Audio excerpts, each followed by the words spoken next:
يا مساء الفل يا شباب، عاملين ايه؟ يا رب تكونوا بخير. احنا معانا بس بالظبط دقيقتين نأكسبت كل الناس اللي بتدخل، وبعد كده نبدأ السيشن ان شاء الله. Okay, take your time.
مساء الخير يا شباب، اهلا بيكم.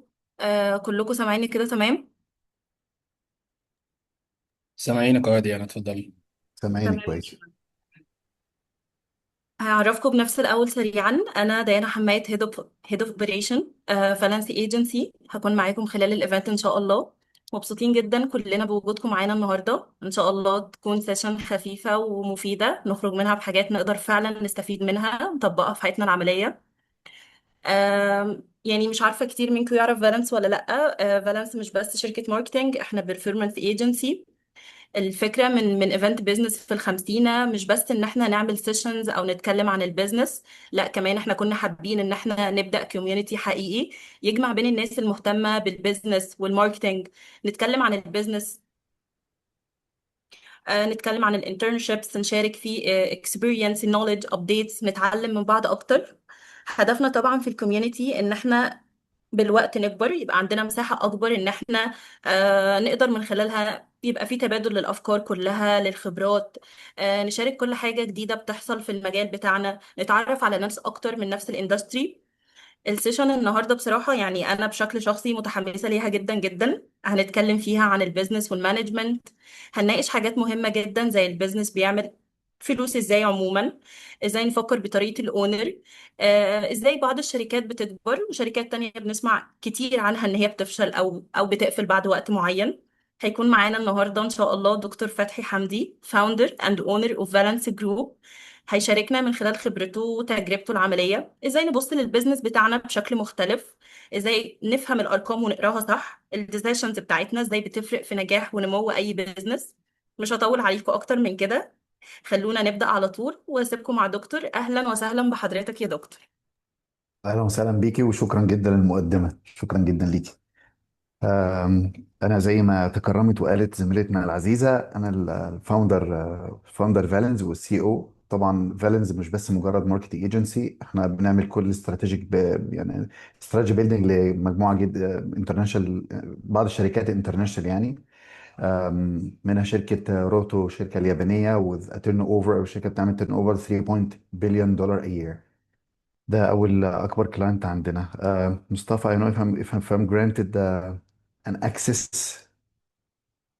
So presentation yes, share بسم الله.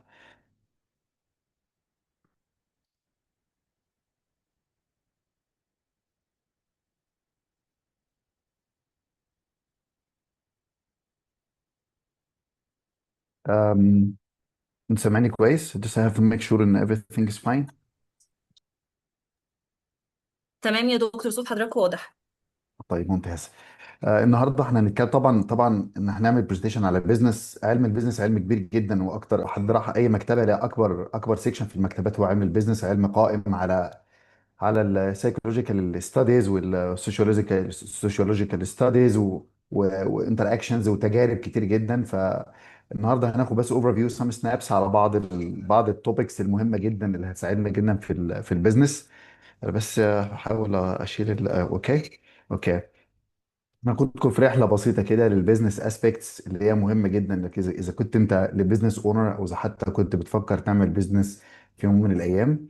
هنعرف فيه يعني ايه بيزنس، هنعرف ناخد فيه الاسباب اللي بتقدر ممكن تخلي البيزنس تكيل ذا بيزنس، وبعض الاسباب اللي هي ممكن تخلي البيزنس بتاعك very successful and thriving as well.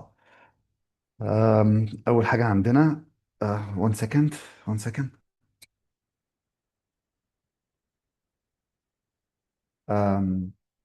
هو ايه البيزنس؟ البيزنس هو ديفينيشن البيزنس طبعا ليه ديفينيشنز كتير جدا، فاوقع ديفينيشن وده المهم جدا من الخبره هو انك انت بتحاول تحل، بتعمل سيلز او بتنفست في سوليوشنز وادفنتشرز اون ذا سيم تايم.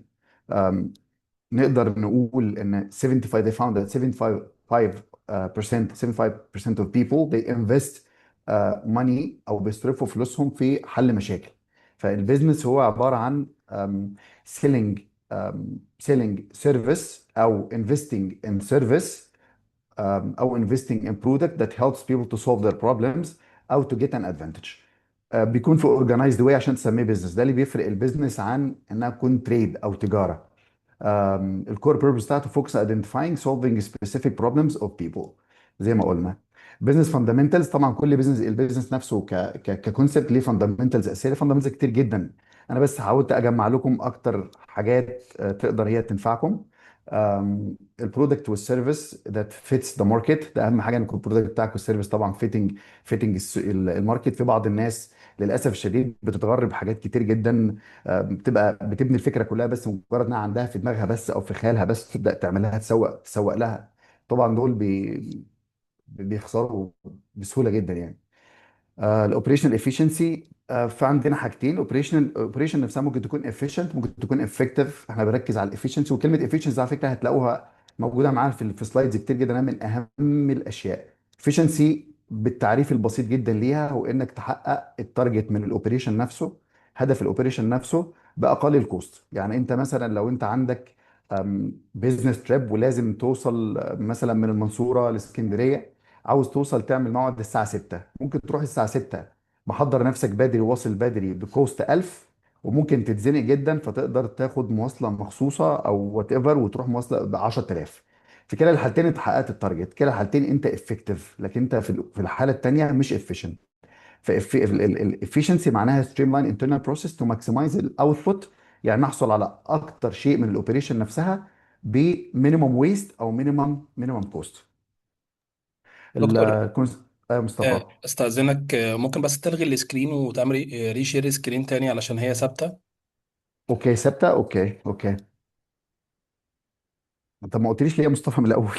هي كده اشتغلت دلوقتي، تمام دلوقتي كده مظبوطه. تمام، اه طب اه اوكي. كده. لا كده زال. كويسه. اه تمام اوكي. كده كويسه اه عند كل اوكي. الناس.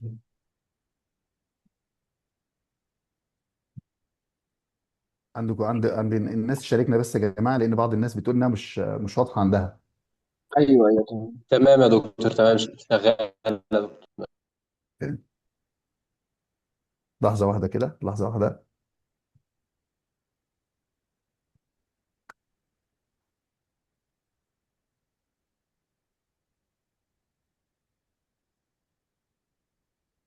لسه ما اتغيرتش. كان ميك ريفرش. كان ريفرش.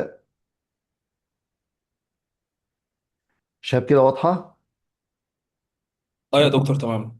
طيب الحضور الكريم اللي واضحه يا معانا، دكتور. اذا حد عنده مشكله بس يكتب لمصطفى في الكومنت. مصطفى ان شاء الله هيقول لي. آه، من البيزنس فاندامنت زي ما قلنا، البيزنس فاندامنت كتير جدا. اول حاجه البرودكت او السيرفيس يكون فيتنج السوق. الاوبريشنال افشنسي اتكلمنا عنها. الكونسيستنت ريفينيو ستريمز establishing predictable income channels to provide financial stability and support long term planning. It's very important انك انت تكون عندك كونسيستنت ريفينيو ستريم، عندك دخل ثابت. البيزنس بيعمل لك دخل ثابت في طول الوقت. ليه بيبقى مهم جدا عندنا دخل ثابت طول الوقت؟ عشان بناء على الدخل الثابت هنقدر نحدد مصروفاتنا ونقدر نحدد الجروث بتاعنا في نفس الوقت. اما إن بعض الناس تعمل البيزنس بيعمل بيعمل زي هيكبس او بيكون زجزاج. دخل فلوس مش ماشي على بلان، مش عارف انا هيدخل لي فلوس امتى، مش قادر اعمل بريدكشن حتى للجروث. فبيجي على احيانا كده، احيانا كتير جدا بيكون. أبقى بديكم امثله مثلا زي شركات الشحن مثلا في الاعياد. بيكون صعب جدا طبعا في العيد. ضغط مش طبيعي، لخبطه كتير جدا، بيفقدوا عملاء كتير جدا، والاخر ناس كتير جدا منهم او سيرفيس كتير جدا بتطلع منهم خسرانه في الاخر. بيلدينج ريلايبل سيستم ديفينتلي لازم السيستم بتاعتي يكون بقدر الامكان بتعمل له زي كليرنج من كل الاوبستكلز اللي فيه، بحيث يحصل البيزنس سكيلينج اب يكون فيري سموث.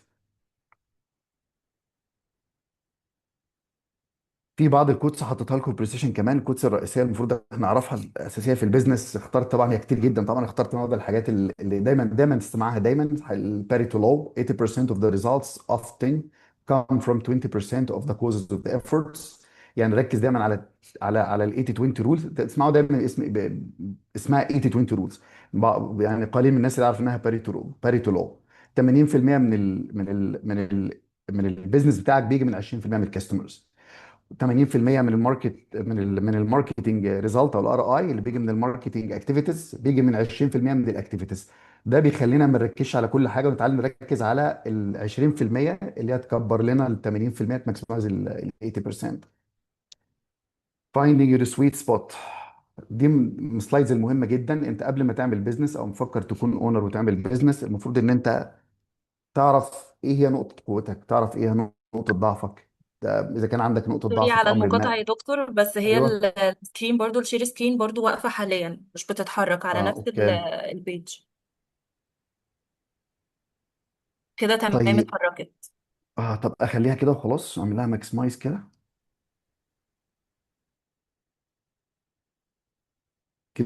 كده كويسه. كده شغالة تمام اه. اوكي. Finding your sweet spots, achieving the ideal balance of sustainable growth and strategic alignment. انت لازم تدور على السكيلز بتاعتك، تؤسس السكيلز والنولج بتاعتك اللي قبل ما تدخل في اي مشروع او قبل ما تعمل جروث. ولازم تعرف نقط قوتك وضعفك انت شخصيا قبل اي حاجه. قبل ما تفكر تعمل بزنس you have to evaluate الكابيتال والليكويديتي. زي ما بيقولوا cash is a king. Analysis of available financial resources and budget constraints to ensure operational stability. لازم تتوقع في أي وقت البيزنس بتاعك قد يحتاج فلوس. فلازم يكون عندك كابيتال محترمه. في ناس كتير بتعمل بيزنس تكون مديونه للاسف الشديد، وعندنا امثله كتيره جدا جدا منها. واكيد انتوا عارفين الكلام ده مع ناس طبعا كتير. للاسف الشديد البيزنس بيوصل لمرحله بيكون جروينج وماشي على ستيد لاينز، بس unfortunately بيخسر بعدها نتيجه الليكويديتي ومش عامل حسابه من الاول على الكابيتال. avoid intersections aligning your passion with the market demand. بعض الناس بيجي عندها urge عاوز تكبر باي طريقه، بتبقى distracted، ما فيش فيها اي فوكس. فدول الثلاثه elements الاساسيين لازم انت تاخد الاولى assessing skills، الثانيه evaluating capital والliquidity، الثالثه to avoid intersections علشان تقدر تستارت او تبدا البيزنس بتاعك او تجرو البيزنس بتاعك بشكل ستيبل.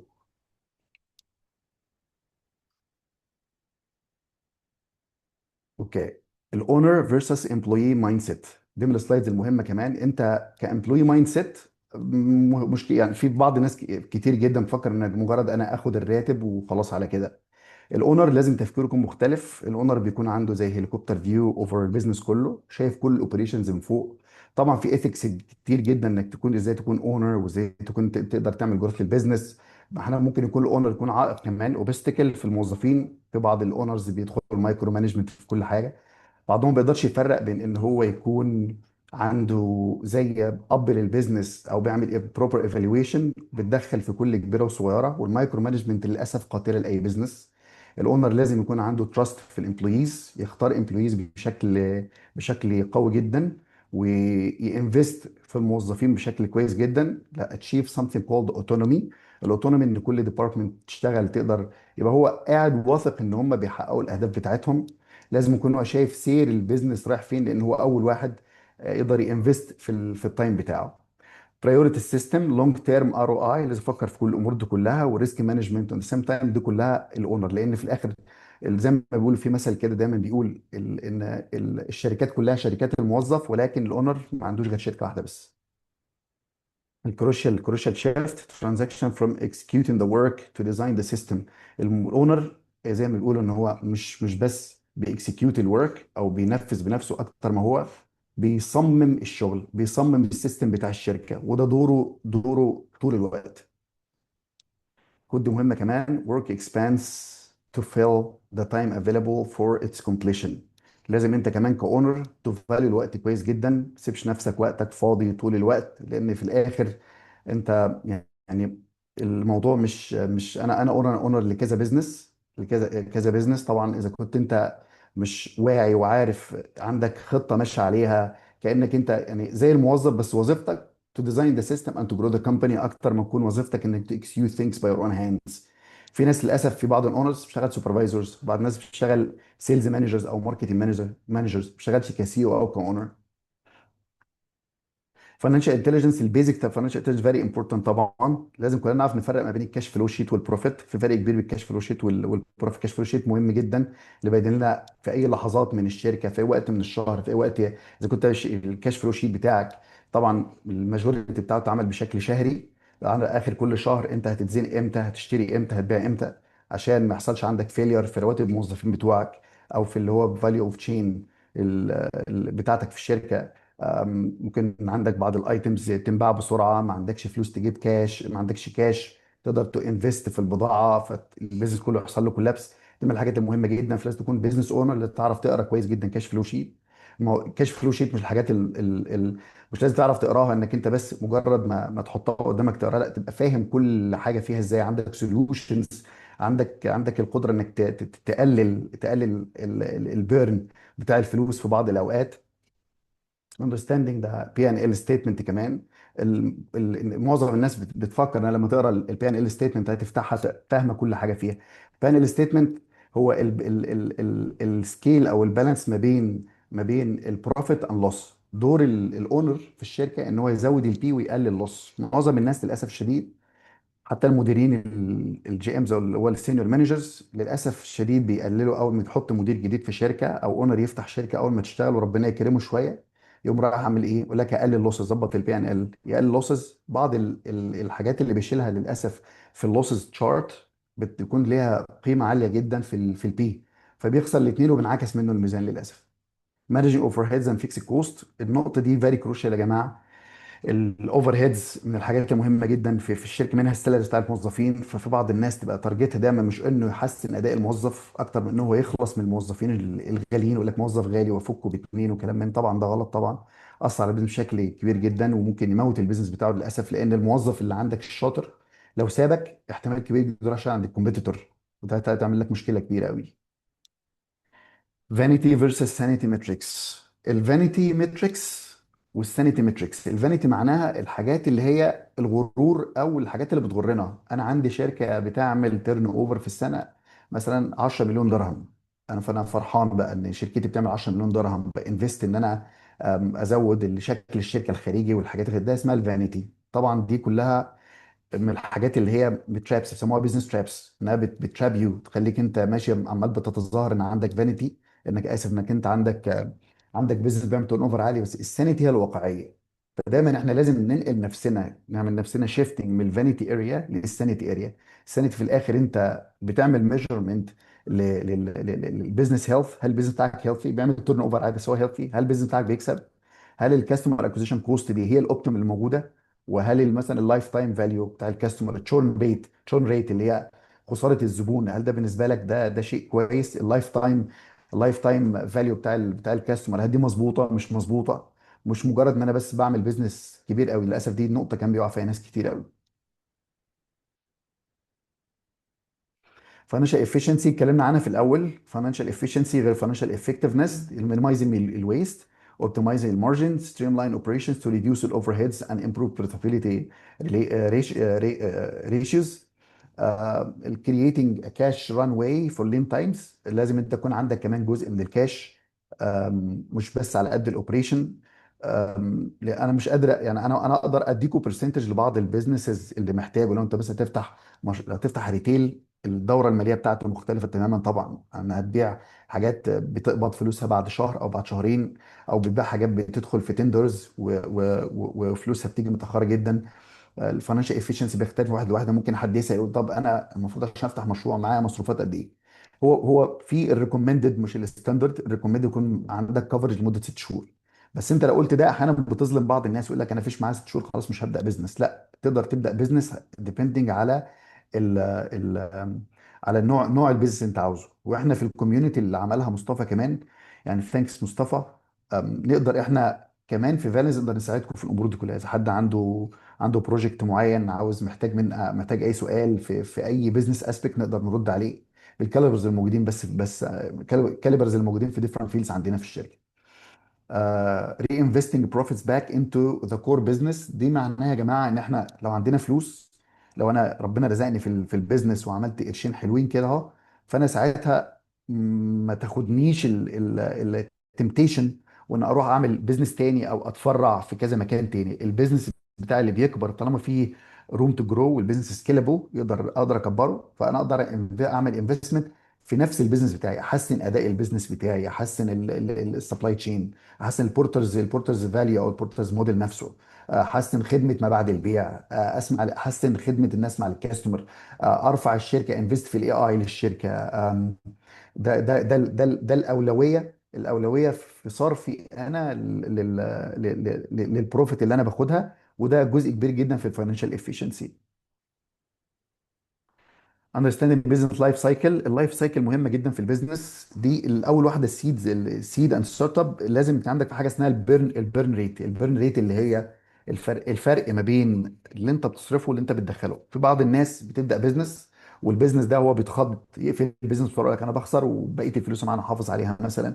مش مدرك ان في الستارت اب ممكن يصرف كتير جدا، في السيدنج بالذات ممكن يصرف كتير جدا، في تجربتك للناس، كمان تجربتك للموظفين. انت ممكن تجيب موظف كويس، تحط له KPIs ما يحققش، ترجع تمشيه، ترجع تجيب موظف تاني، تغير موظفين. كل دي كوست في بدايه البيزنس. لازم انت تصبر على البيزنس بتاعك، تبقى عارف انت ماشي ازاي وعامل حسابك ده اصلا من الاول. يعني ده كل لازم يكون بري بلاند. جروث وسكيلينج اب دي من الحاجات الاساسيه. هاو تو سكيل البيزنس.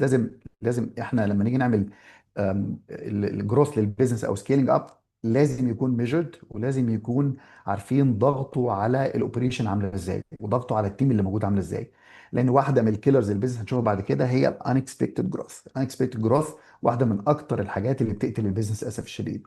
ماتشوريتي، لازم نعرف امتى امتى الاوبريشن بتاعتنا بقت ماتشور، البيزنس بتاعنا بقى ماتشور وبقى ماشي في سايكل كامله، والبيرن ريت اتعكس، بقى في بروفيت ثابته، بقى في ستيدي انكم، بقى في ستيبل بوزيشن في السوق، اخدت وضعك، اتعرفت، بقت الامور بقى بقت سعر. وده بيختلف طبعا من بزنس لبزنس. طبعا اذا كانت نيو ايديا على السوق، بتلاقي الناس كلها جايه لك، وتلاقي الكاليبرز والكانديديتس كلهم جايين عندك، والجود امبلويز، والناس كلها نفسها تشتغل معاك.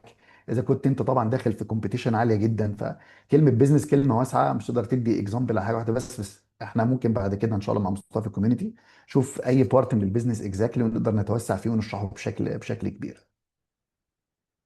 بيزنس تشالنج طبعا لا تعد ولا تحصى. انا يعني قعدت اجمع في الحاجات اللي هي اكتر حاجه ممكن تكون تشالنجينج جدا في البيزنس. ماركت ساتوريشن كومبيتيشن للاسف الشديد. احنا عندنا في في بعض الكوميونيتيز بتاعتنا، يعني اللي بيعمل بيزنس وينجح بيلاقي هو نفسه بيعمل بيزنس وبيخلق ليه 1000 كومبيتيتور. في نقطة مهمة جدا هنا اللي اسمها البيزنس بارير. البيزنس بارير هي قدرتك على حماية البيزنس بتاعك من انه يحصل له كوبي او تقليد. دي طبعا بتتقسم لحاجتين اساسيتين: النو هاو القويه، زي مثلا الفليفرز بتاعت المطاعم. صعب ان حد النهارده مثلا يقلد كنتاكي او يقلد الخلطه بتاعت ماكدونالدز او بابا جونز. فانت لو حبيت تفتح محل بيتزا جنب بابا جونز مش هتبيع بيتزا بابا جونز. ليه؟ لان البيزنس بارير بتاعه عالي جدا. ليه؟ لان الريسك بتاعته محفوظه وسريه. ولكن لو انت فتحت مثلا محل شاي في مكان ما، بتاخد شاي ليبتون مثلا فور اكزامبل، او اي نوع من شاي معروف، بتحط ميه سخنه على في كوبايه الشاي والناس بتشرب والدنيا زي الفل، اشتغلت كويس جدا، هتبص هتلاقي بسهوله جدا. انا جبت لك مثالين تو اكستريمز. هتلاقي ناس كتير فتحت جنبك واشتغلت. انت ربنا كرمك وعملت شغلانه في الديجيتال ماركتنج، او عملت زي اي كوميرس ويب سايت او وات ايفر، هتلاقي اول ما تشتغل هتلاقي الناس بدات تقلدك وتجيب المنتجات بتاعتك هي بالظبط تبيعها، وتشوف انت شغال مع شركه مين تشتغل معاها.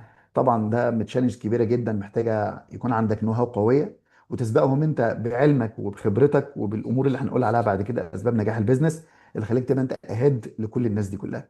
فاينانشال كونسترينز طبعا دي مهمه جدا. هاف تو مانج الكاش فلو بتاعك، الجابس اللي موجوده عندك، الكابيتال شورتس، تو مينتين الاوبريشنال ستابيليتي. لازم تحافظ على الاستابيليتي كام بتاعت شركتك. طبعا هي انا هكررها طول البرزنتيشن: كاش از كينج، كاش از كينج، كاش از كينج. الحاجات التشالنج في البيزنس هي التالنت اكوزيشن. لان الموضوع اولا صعب جدا انك تلاقي تالنت في السوق. لما بتلاقي تالنت بتلاقيه غالي. لما تلاقي بالذات تلاقي تالنت عنده اكسبيرينس، لان الناس كل العرض عليه اكتر من طلبه هو للشغل. اسف، الطلب عليه اكتر من عرضه هو للشغل. أم، الحاجه التانيه انك تحافظ عليه كمان بيكون صعب، لان في ناس كتير عاوزاه تدي له راتب اكس، ناس عاوزاه اكس بلس، ناس تدي له اكس باي 2. كل واحد عاوزه منك. فالتالنت اكوزيشن مانجمنت ده من اصعب حاجه انك انت تمانج التالنت اللي موجود عندك في الشركه. الانكسبكتد جروث قلنا عليه من الحاجات اللي تشالنجينج جدا جدا في البيزنس. انك ممكن تضغط على الاوبريشن بتاعك بشكل قوي جدا، فتاثر على الستاف بتوعك، فالستاف بتوعك يكونوا مش مرتاحين فيزهقوا، فبعضهم يسيب الشغل. بتاخد منك تسحب الكاش كله، لان انت لو عندك كاش في البنك اكس بدات بزنس، فبقى عندك، خلينا نقسم الكاش كالاتي: الكاش بدات مثلا لسه سي بمليون، اشتريت بضاعه بنص مليون، بعت البضاعه اللي بنص مليون دي مثلا كسبت فيها 200، فبقى عندك في البنك نص مليون، وبقى عندك بضاعه وفلوس في السوق 700,000. الشهر الجاي محتاج تاخد النص مليون التاني وتبيعه، بقى عندك من 400,000 بس ما عادش عندك كاش. هتضطر ساعتها انك انت تتصرف في كاش تاني، ترجع تزود الدوره دي مرتين. طول ما الدوره دي فيها جروث، طول ما الدوره فيها جروث انت عندك شورتج. طب ما بالنا لو احنا الفلوس دي كلها خلصت وعملنا مبيعات مش طبيعيه بكل الفلوس اللي معانا مثلا اول اسبوع؟ شفناها التوفيق من ربنا، كان احنا بعنا كل الحاجات اللي عندنا، خلصنا كل فلوس اول اسبوع. مش هتقدر تصرف على موظفين، مش هتقدر تصرف على الاوبريشن، مش هتقدر تدفع فواتيرك انك لسه ما حصلتش فلوس اتاخرت عليك. طبعا ده من الحاجات اللي هي unwanted ابدا ابدا ابدا، ولا في شركه في الدنيا بتحبها، اللي هو unexpected growth. طبعا أنا مش قادر اقول امثله طبعا بالسوق المصري، عندي فكره عن كذا حد أنا ممكن عندكم بس ملمح عنه. كانت شركه في مصر وفتحت يعني اول حرف من اسمها شين. فتحت زي ماركت بليس كده، ويب سايت، وبداوا يبيعوا بطريقه رهيبه. انا نفسي دخلت مخازنهم، شفت البضاعه مرميه على الارض والناس مش قادره طبعا الاوبريشن باظ خالص. اللي كان بيستلم شركات الشحن وكان بيستلم شركات الشحن الناس فلوسها ضاعت، والدول الاخر قفلوا مره واحده ومشيوا، مع ان كل الناس كانت بتبص عليهم تقول ما شاء الله يعني شغالين كويس جدا كويس جدا. بس السبب في كل اللي هم فيه ده طبعا هو طبعا unexpected growth، ان هو للاسف الشديد ما عملوش كنترول. اسباب، شوف انا المرات السلايدز اللي فاتت يعني بزنس تشالنجز اربع عملت قدرت اختصرها في اربعه، اندرستاندينج اللايف سايكل في ثلاثه، حاجات بسيطه بده انا ما قدرتش اختصرها الواي بزنس داي، لان اسباب الديث بتاع البيزنس كبيره جدا جدا. معظمها هو انت الاونر، لان انا بكلم اونر، بكلم هو اللي في ايده، هو اللي في ايده كل حاجه. اذا انت فاهم كويس بتعمل ايه هتقدر تحمي البيزنس بتاعك. اذا مش فاهم او انت حاسس نفسك مش فاهم نقطه معينه، ينصح طبعا جدا انك انت يقول لك if you don't have the know how buy the know how او pay for the know how. جيب حد معاك يقدر يساعدك فيه. ignoring customer feedback من الحاجات اللي طبعا اللي هي لازم ناخد بالنا منها.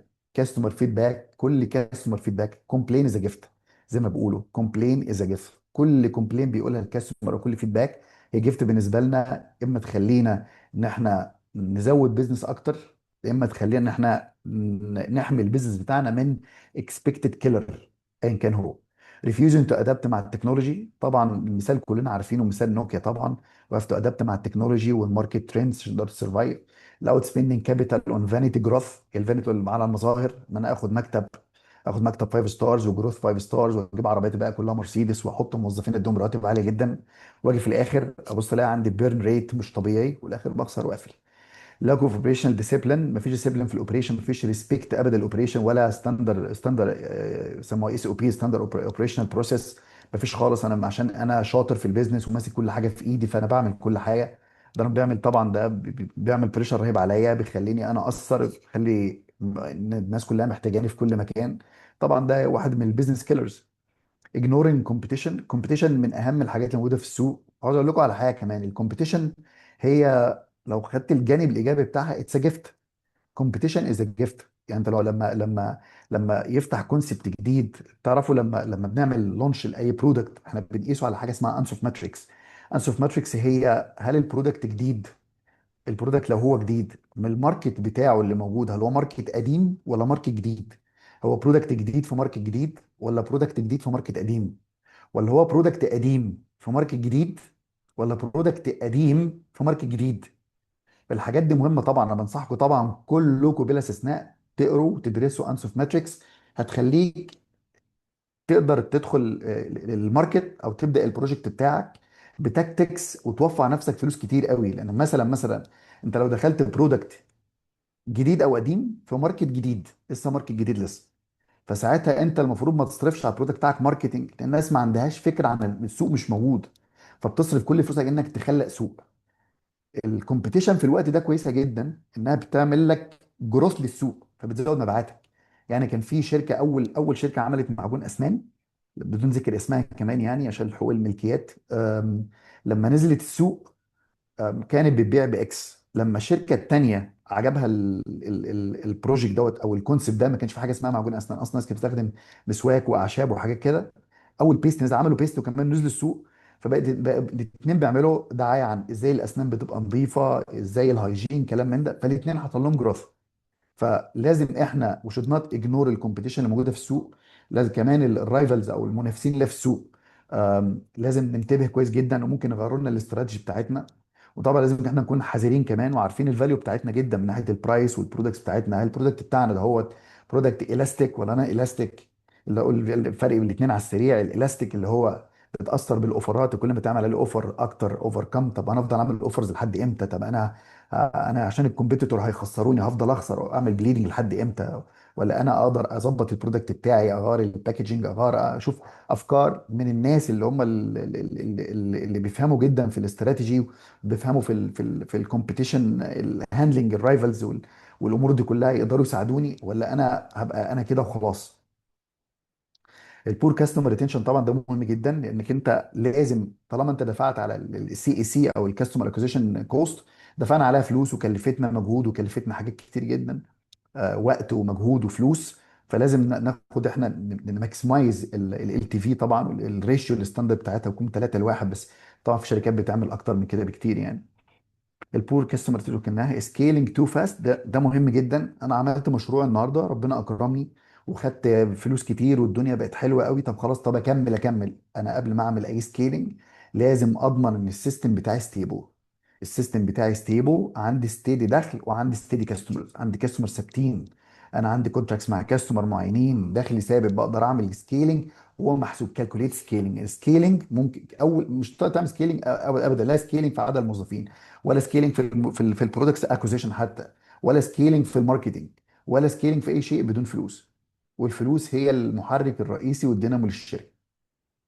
الاوفر ديبندنس اون وان كاستمر دي طبعا خطيره. زي ما كان عندك ده من الحاجات البيزنس ترابس. خلاص ممكن على فكره نعمل محاضره تانية اسمها بيزنس ترابس، حاجات اللي بتعمل لك زي الفخ في البيزنس، الناس كتير بتقع فيه.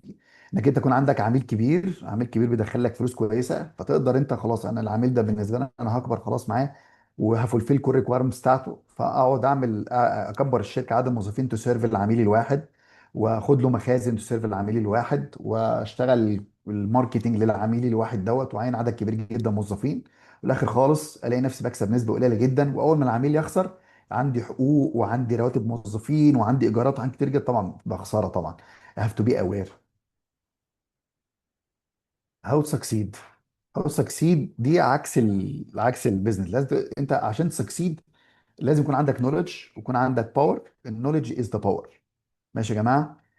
اول حاجه ريزيلينس اند ادابتابيليتي، يكون عندك القدره تو ادابت، يعني انك تتاقلم مع السوق، وكمان ريزيلينت كده وقوي قادر تقاوم. كاستمر سنتريك بروبلم سولفنج، لازم كنت عينك على المشاكل بتاع الكاستمر تحلها بشكل مش مبالغ فيه. الكاستمر تحلها بشكل فيري بروفيشنال كمان. فوكس اون يونت ايكونومكس، لازم تشوف الميك شور البرودكتس او السيرفيس بروفيتبل. عندك بعض، مش كل البرودكتس عندك بروفيتبل، في بعض عندك بعض البرودكتس بتاخد مجهود اكتر، حتى من التخزين للتوريد لوات ايفر. اديكم مثال على كده كمان. كان في واحده من الشركات كانت بتكسب بشكل كويس جدا، كانت بتعمل، عندها ارقام يعني، احنا اشتغلناها عندنا، كانت بتعمل مليون درهم تقريبا نت بروفيت في السنه. وبعدين ربنا اكرمهم فاشتغلوا في الشاشات والقطان والجلافز وحاجات ديسبوزابلز، وكان فيها ديماند عاليه. فرحانين، ده نرجع لنقطه بقى البيزنس فانيتي. فرحانين والتورن اوفر بتاعهم زاد وما شاء الله، يعني عملوا على المليون كمان. كمان مليون. بس للاسف الاكسبنسز ده جروس بروفيت. الاكسبنسز زادت، المخازن جدا زادت، العربيات كانوا بيوصلوا الحاجات اللي عندهم، كانت حاجات بريشس، حاجات صغيره تتوصل في عربيات صغيره، فاضطروا يجيبوا فانز. الفانز طبعا بنزين غالي وصيانه، واضطروا يزودوا عدد السواقين وده. فالشركه تخيلوا نزلت من مليون درهم مع زياده السكيلينج اب في البرودكتس واللوجيستكس، بقوا يعملوا في السنه 275 الف. طبعا لما جم عندنا الشركه ادينا لهم السوليوشن مباشره ان هم لازم يخلصوا من البرودكتس دي.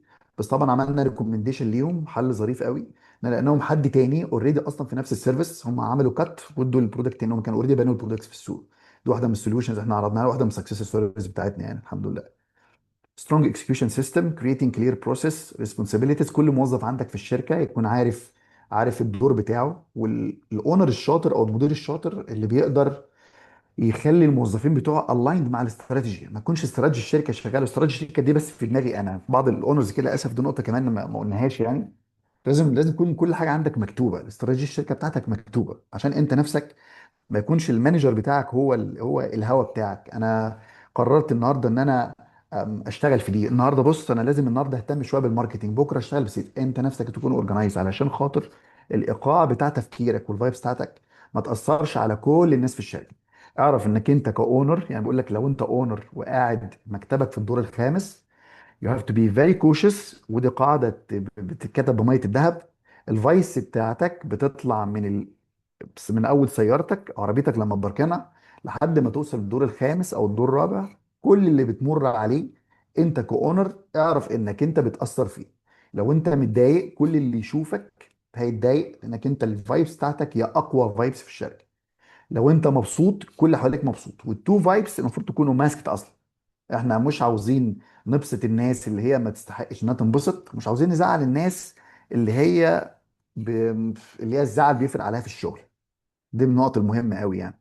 الداتا دريفن ديسيجن ميكنج، طبعا انت لازم تقرا الداتا بشكل كويس، ولازم انت از مانجر كل يوم يجي لك الريبورت اللي هو بيساعدك على اداء الشركه. اذا كنت انت كل يوم بتاخد كل يوم، مثلا في بعض الناس تبدا يومها بمشاكل العملاء الصبح، فين مشاكل العملاء اللي عندنا، يعمل داتا كوليكشن كده سيستم، بحيث يجمع فيه الداتا اللي موجوده، ويشوفها شيت لمشاكل الشركه. اذا كنت بتبص على حساباتك البنكيه كل يوم، الفوركاستد اكسبنسز، اذا كان عندك ميتنج مع المحاسب عشان تقدر تظبط الكاش فلو بتاعك، او اكسبكتد انكم، اذا عندك الريسيفبلز، قسم ريسيفبلز، طبعا ده مهم جدا تعرف الكاش اللي داخل، مشترياتك، الجروث، ايه اللي انباع امبارح. انت كاونر للشركه لازم تكون عندك اوير بكل دوت، تكون الداتا اللي بتعمل لك درايف مش الجوسبس. لان في ناس للاسف كتير جدا، انت اول ما توصل لليفل مدير او اونر لبزنس، لازم تحمي ودانك، لان للاسف الشديد جدا اللي بتسمعه في حاجات كتير قوي، في ناس شاطر قوي انها بتديك فيدباك غلط، في ناس تعمل لك اديوليشن، او اللي بيسموهم براون نوزرز، او اللي هو اللي بيطبلوا، فظبطوا لك مزاجك الصبح. وده جزء طبعا من الفانيتي، ان انا خلاص بقيت مدير كبير، بقيت مؤثر في الناس كلها، والناس كلها بتحبني، والناس كلها بتعشقني، والناس كلها بتقول لي كلام حلو، وانت برافو عليك، وانت اللي عملت، وانت ما كناش هنعمل حاجه من غيرك. طبعا لازم كنت عندك بروتكشن، وعندك بروف لكل دوت، بحيث الكلام ده كله ما اثرش فيك. دي واحده من البوليتس اللي بتقتل، للاسف تقتل البيزنس، انك اول ما تبقى بالمنظر ده هتدخل في الستيج بتاعت لايك وديسلايك، اول ما تدخل لايك ديسلايك هتبدا تدير الشركه بلايك وديسلايك. للاسف ممكن يكون عندك في حد في الشركه انت ما بتحبوش بس بتحب شغله، وحد في الشركه انت بتحبه جدا وبتحب الشغل، فانت اللي تقدر تحكم في الاخر.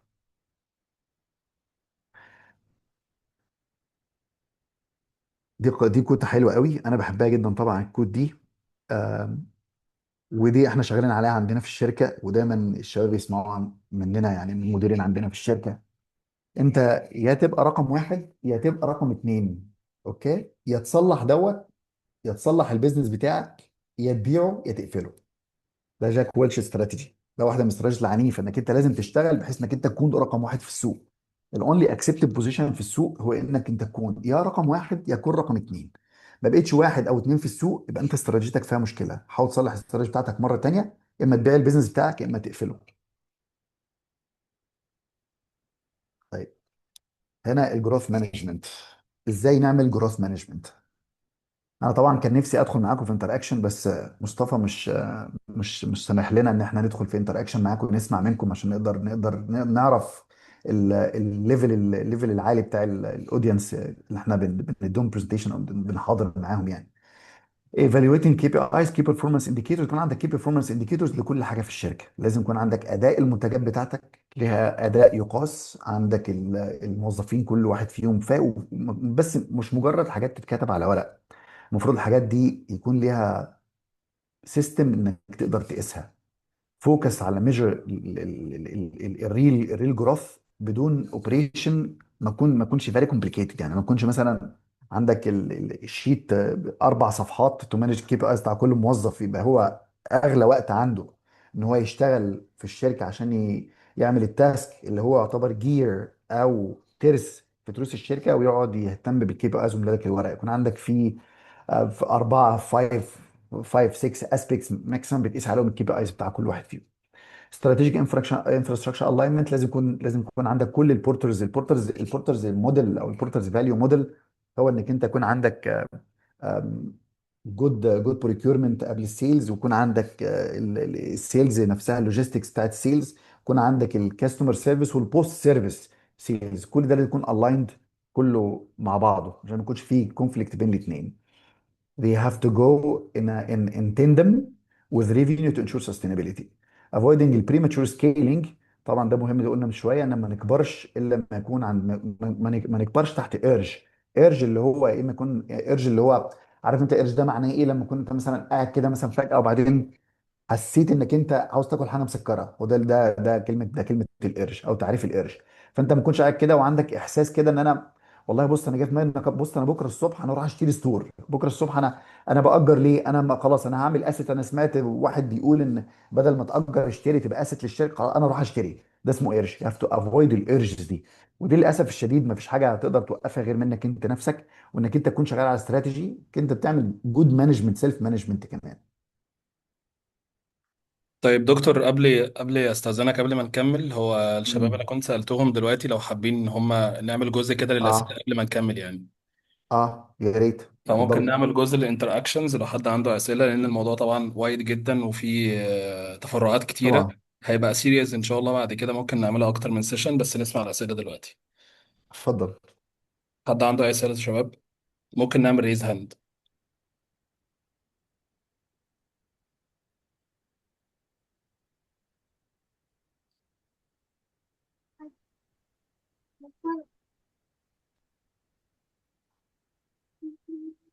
خديجه.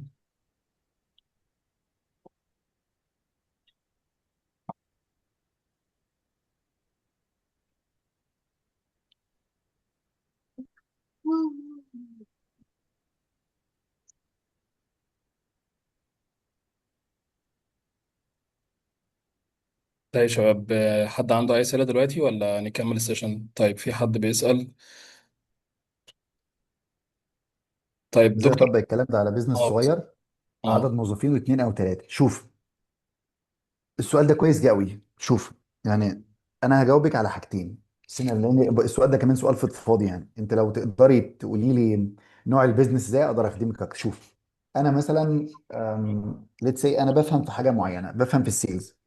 انا تجربتي انا الشخصيه، هو ده ده اجابه سؤالك ده فعلا هي تجربتي انا كنت بشتغل مدير اقليمي في شركه انترناشونال، اللي هي الشركه اللي اخترعت نظارات الريبان اللي عملت نظارات شمسيه اصلا.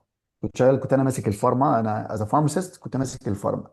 قررت ان انا اعمل بيزنس. انا كنت وصلت لسيلز مانجر في الشركه. اوكي، لما فتحت بيزنس طبعا ما كانش لازم احفظ الفلوس اللي معايا تكفي الاوبريشنز بتاعتي لفتره طويله. ساعتها انا اشتغلت بايدي معاهم، عينت معايا حد سيلز وعينت معايا حد ديليفري، وبقينا احنا اتنين، انا شغال سيلز ومدير وشغال ديليفري. بس الموضوع ده لفتره معينه، ولازم ابقى انا عارف الفتره دي امتى. فانا عارف ان انا اول ما اوصل التيرن اوفر اكس احط حد مكاني يشتغل، لان صعب جدا جدا تشتغل انت في اتنين، باك انجن وفرونت انجن. عارفه الرساله هي خديجه اللي سالت يا مصطفى؟ يوسف. يوسف، عارف يا يوسف، المشكله في يوسف، المشكله انك انت هيكون عندك نوع من السيمباثي، لانك انت تخيل انت اللي قريب من الارض مش شايف اللي فوق. انت ماشي على الارض عشان توفر فلوس. ده مش عيب، ده حاجه روعه. ولكن حط في بالك يكون عندك ليفل معين لما توصل له لازم تطلع لفوق عشان تقدر تشوف الاوبريشن كامله بعينيك. ما يكونش عندك نوع من نيجاتيف امباثي. نيجاتيف امباثي انك تتعاطف مع زميلك، انت كمان بتنزل تعمل شغل. طب انت تخيل انا وزميلي احنا الاثنين اشتغلنا، وبعدين احنا كنا الاثنين زملاء، وانا أصل انا صاحب الشغل، هو ما حققش تارجته وانا ما سالتش، هقول له ازاي؟ هحاسبه ازاي؟ ما انا زيه بالظبط، اقول له يا ابني شد حيلك شويه، يقول لي انت بتشد حيلك انت كمان. عرفت؟ بس انا طبعا مش عيب طول ما انا عاوز، طول ما انا مخطط من الاول وعارف انا لحد اي ليفل، وهطلع على المستوى بتاعي واحط تاني حد تاني يعمل الشغل افضل مني عشان اقدر اعمل سكيل بسكيل اب. اتمنى اكون جاوبت عليك. كان في سؤال تاني عدى بس انا ما لحقتش اقراه. فهمت حضرتك، شكرا جدا، تحت امرك يا يوسف. طيب احنا معانا بيشوي، مستر بيشوي، عايز تقول حاجه؟ عامل ريز هاند. مساء الخير يا دكتور. في اهلا الأول بشكر وسهلا. حضرتك على مشكور. السيشن الجميلة ديت. اهلا هو وسهلا أنا بيك. عندي 18 سنة، اهلا وشغال وسهلا. كترينر وويب ديفلوبر بس. واو. وخريج المدرسة الرئاسية للقيادة التابعة الأكاديمية الوطنية. ممتاز. آه، شكرا لحضرتك. فكان عندي سؤال إن أنا إزاي أوصل لأيديا لبزنس معين، لأن حاسس إن في 2026 كل الأيديز اتعملت وأوريدي بقى في كومبيتيشن عالية جدا في التك وأيا كان المجال. هقول لك ازاي توصل لفكره. عشان توصل لفكره، بص، احنا مخنا كبشر طبعا، يعني لسه لحد النهارده ما قدرناش نستوعب طريقه المخ بيفكر ازاي. مخ الانسان مخ عبقري وحدوده لا معقوله. اللي انت وصلت له دوت، يعني انت كنت ترينر وسنك 18 سنه ما شاء الله، وديفلوبر وخريج خريج مؤسسه كبيره زي دي. أم، لازم يكون عندك رقم واحد. اسأل نفسك الأول، أي حاجة أنت إيه اللي أنت بتفهم فيه؟ الإنسان بينجح في حاجتين بشوية: يا حاجة أنت بتفهم فيها كويس قوي، يا إما حاجة تانية أنت تتعلمها من أول وجديد. أوكي؟ فشوف أنت تقدر أولا، تقدر تدور على حاجات في نفس المجال. الدنيا بقت مفتوحه دلوقتي، شات جي بي تي، كلود، جيميناي، الاي اي، تقدر تدور على شركات. بس البرومبت اللي انت بتدخله عشان يدور لك خليه يساعدك اكتر من انه شيء عادي. ما تكتبش مثلا شات جي بي تي او سيرش على النت. ده رقم واحد في السيرش. ما تقولش مثلا ايه عاوز اعمل مشروع عن مشروعي، السؤال ده ناس كتير بتساله، الاجابات اجابات طبعا غامضه، وفي الاخر هيجيب اجابته يا اما من ريدت يا اما من اسمها إيه؟ من مواقع البحث. الحاجه البرومت تدخله، انا بفهم في كذا وكذا وكذا، ايه الشركات العملاقه اللي عملت ده، نتعلم فكره، ناخد يجي لنا فكره من الناس اللي بتعمله، يعني من الناس اللي هم أم، خلينا بس اقلب انجليزي. اوكي. جاي فروم ذا بيسموهم ايه، الليدرز ان ذا سيم فيلد. اوكي، مش هقول لك كوبي ذم كوبي كات ذم، بس اون ذا سيم تايم حاول انك انت تو مينيمايز ات، تفيد السوق. ده اللي عاوز اقولها لك. الحاجه التانيه اسال النتورك اللي حواليك، شوف النتورك اللي حواليك، والايفالويشن بتاع الفكره بقى امر سهل يا بشوي، صح؟ ايوه بالظبط. اوكي. في عند سؤال شكرا. تاني؟ شكرا جدا لحضرتك. تحت امرك. انا عندي سؤال اخير، هو بس مش دلوقتي اخير، انا اسال داخل. براحتك، اسال براحتك خالص. ربنا يخلي حضرتك يا رب. انا دلوقتي داخل الجامعه، هل ابتدي افكر ان انا اشتغل كموظف في الاول وبعديها اعمل السؤال ده بزنس، مهم ولا جدا، السؤال ده مهم ابتدي جدا في يا بشوي. البيزنس على طول؟ السؤال ده مهم جدا جدا جدا. شوف، في مثل ظريف قوي بيقول لك طول ما انت استاذك كتابك، في فرصه كبيره جدا انك تضل صوابك. فهمته؟ فكره الكتاب نفسه ممكن يعني بيختلف عن السوق. لو استاذك كتابك، يعني لو انت اللي مؤلف الكتاب وبتتعلم مم. منه، تتعلم من نفسك بس، في فرصه كبيره جدا انك انت تفيل. اوكي. انا اؤيدك. اوكي. جيت اكسبيرينس، خد انسايتس من السوق، اتعلم، اتحط تحت بريشر، حس الموظفين، حس الانفايرمنت بتاعت الوظيفه عامله ازاي. لما تكون صاحب شغل، انت هترفلكت ده على البيئه بتاعتك، على موظفينك في نفس الوقت. بس في حته تراب كده، انت تراي تو افويد. لما حط لهدفك، لو انت هدفك لما تتعلم تاخد اكسبيرينس، ما تدورش على فلوس. وصلتك؟ يعني لو في يس. شركه اوكي. في شركه هتديني راتب مثلا 40000 جنيه في الشهر، 50000 جنيه في الشهر، والشركه دي مهم. ما عندهمش كلاينتس، يعني مثلا عندهم ما عندهمش فول ديبارتمنتس في الشركه، ما عندهمش مثلا اتش ار اتعلم منه الاتش ار، ما عندهمش فاينانس ديبارتمنت، ماشيينها كده حيالله يعني، وبيدخلوا فلوس، وانا شخص بالنسبه لهم لقطه، هيدفعوا لي قرشين زياده وياخدوني. اوكي. وشركه تانيه اوكي. هتديني 20000 بس، هتعلم صح. لا ساعتها انفست، لسه 18 سنه، ربنا يوفقك يا رب ان شاء الله، وتبقى ربنا يخلي حضرتك. حاجه كبيره كده اهو، وقدامك تتعلم يا بشوي لحد سن 30. هو من 20 ل اوكي. 30 تتعلم، بتتنقل ما بين المهارات لحد ما تعرف انت ايه بتحبه، وايه اللي انت تكون مبدع فيه اكتر. يعني ده الترند على ايامنا احنا اللي كبرنا، ده كان زمان. من 30 ل 40 بتكون اوكي. وصلت للمهاره، وبعد ال 40 بتبدا بيزنس. انا بدات اول بيزنس بالنسبه لي انا كان سني 32 سنه، وبدات بيزنس من اوكي. صفر من صفر، يعني يمكن ما كانش معايا ولا مليم، بس انا بعت النو هاو بتاعتي، وعملت بارتنرشيب مع ناس تانيه معاها فلوس. مهم. عرفت ازاي؟ ف اوكي. there is always solution، بس keep thinking. وافضل طريقه انك تلاقي فيها فكره، انك تخلي مخك دايما شغال، حطها في الباك مايند بتاعك، خلي مخك دايما شغال عليها، وديفنتلي هتلاقيها. اوكي تمام. انا متشكر جدا تسلم يا لحضرتك. بشوي. تسلم شكرا. تسلم. في طيب سؤال تاني من اي ناخد حد؟ سؤال تاني. اتفضل. مستر ابراهيم اتفضل. حضرتك دلوقتي قلت ان البريماتشور اكسبانشن دايما ممكن يقتل الشركات. طب انا عايز اسال سؤال بس صغير. اتفضل. دلوقتي انا لو عندي اوريدي بزنس دلوقتي، تمام، اه. تو بي مور اكزاكت، يعني احنا بنبيع سوفت وير لشركات الشيبنج انترناشونال، تمام. اوكي. بنقلل الكوست بتاعهم، وفي نفس الوقت ده بيساعدهم بطريقه ادفانسد اكتر في السي ار سيستمز بتاعتهم.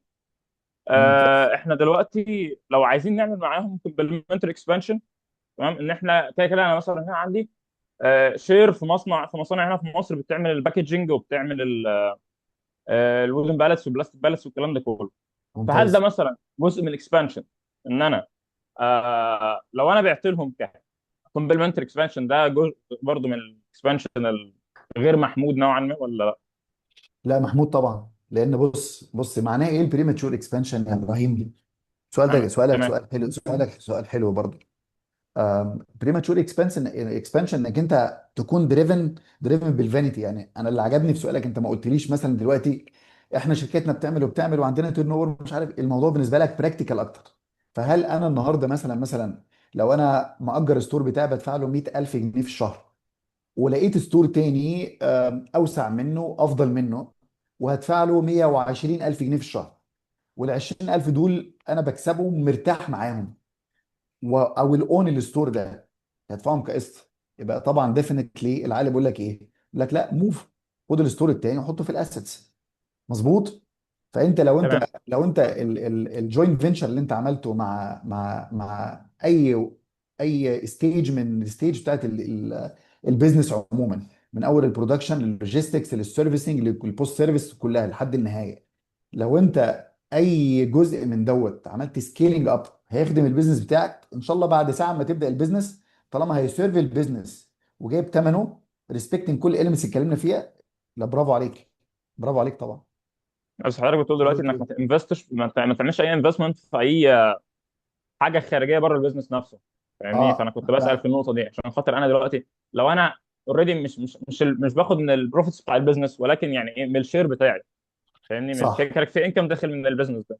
فانا بص لو انا هحطه في الاكسبانشن لان انا اعمل مم. انفستمنت في الكومبلمنتري دوت، ده حاجه غلط او صح؟ بس. بص هو في جمله كده انا كنت هكتبها لكم في البدايه خالص في بدايه البرزنتيشن، بس انا ما رضيتش اكتبها في البرزنتيشن الاولى، يعني كنت هكتبها في المرات الجايه. انت عارف ايه هي الجولدن رول يا ابراهيم؟ في ايه بالظبط؟ الجولدن رول في البيزنس: ايه؟ نو رول. تمام. ايه دي الجولدن رول؟ يعني يعني وات از وات could be implemented عليك could not be implemented on the others. انا اهم حاجه المسج عاوز اقدمها برزنتيشن: سكيل اب از ماتش از يو وونت، انفست از ماتش از يو وونت، بس تو بي كالكوليتد. يعني مثلا انا النهارده مثلا بكسب في الشهر 100,000 درهم، والبيزنس بتاعي انا حاسس ان انا خلاص، يعني البيزنس اوبريشن كلها تمام، ودنيتي حلوه ومش محتاج اصرف على اللوجيستكس، مغطيه واموري زي الفل. اوكي، جالي فرصه تانية ان افتح بيزنس في منطقه تانية مش هتاثر على البيزنس بتاعي. واي نوت اذا انا قادر؟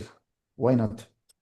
انا مش قصدي ان اقول لك دو نوت انفست في اي شيء تاني، قصدي برايورتايز. وصلتك؟ تمام. فطالما انت هتعمل انفستمنت في بزنس هيخدمك ويخدم البيزنس بتاعك، لا ديفينتلي جو اهيد، طالما ده providing it will not affect your business الكور بزنس. تمام. انا عندي سؤال تاني دلوقتي. المهم. كانوا انا اخدت انترنشيب كده في واي سي، تمام، واي كومبينيتور. فكانوا بيعلمونا بيقولوا لنا دايما ان في جزء كبير جدا من في البيزنس قبل ما توصل لمرحله معينه في الاستابيليتي، الاوفرول استابيليتي بتاعت الكل، يعني قبل ما تتفرع في عندك بوردز كامله في اي حاجه. في مهم. دايما يقول لك انت ممكن توصل لاناليسيس باراليسيس كل لما تحاول تزود الميتريكس اللي انت بتقيس عليها كل حاجه جوه الشركه عندك. مظبوط. تمام. مظبوط. ايه مثلا ممكن تكون الكور ماتريكس اللي ممكن واحد يعني يقول مثلا ايه، آه مش هبص عليها لحد الستيج دي؟ شوف سؤالك حلو، بس بيختلف حسب نوع البيزنس اللي انت بتعمله. انا هديك مثلا الاندستري فاهم. مثال، هديك مثلا اندستري بسيطه قوي في يعني واحده من الاندستريز اللي زي مثلا في واحد شغلانته ان هو بس زي بروكرج مثلا. اوكي، مم. قاعد بيجي له تليفون يقول له انا عندي البضاعه دي، وواحد تاني تليفون تاني بيقول له لو سمحت دور البضاعه دي تجيلك. ده ممكن يعمل سكيل اب مش طبيعي، لان لا عنده ستورج ولا عنده لوجيستكس كبيره ولا عنده اي حاجه في الدنيا. ده كمان عشان يكون زيك ويعمل سكيل اب، هيعمل سكيل اب في ايه؟ في الكول سنتر. مظبوط. مظبوط. في الكول سنتر بس، يعني يوزع المكتب، ورك فروم هوم، مودريتورز يقدروا يعني يشتغلوا الدنيا كلها تكون الدنيا زي الفل. غير حد تاني زي اللي مثال اللي اديتهولكم من شويه، مثلا اللي بيبيع جلافز. الراجل كان بيعمل مليون، مجرد ما عمل سكيل اب انكالكوليتد، خد بالك انكالكوليتد سكيل اب، ما كانش بريماتيور سكيلينج اب كمان. كان الراجل كان عمره فاتح شركه من 98، في سنه 2006 2007 دخل، يعني كان بقى له 8 سنين والراجل بيعمل مليون في السنه، مليون ونص، واموره زي الفل. بس عمل انفستمنت في حته ضيعت له الناحيه التانيه.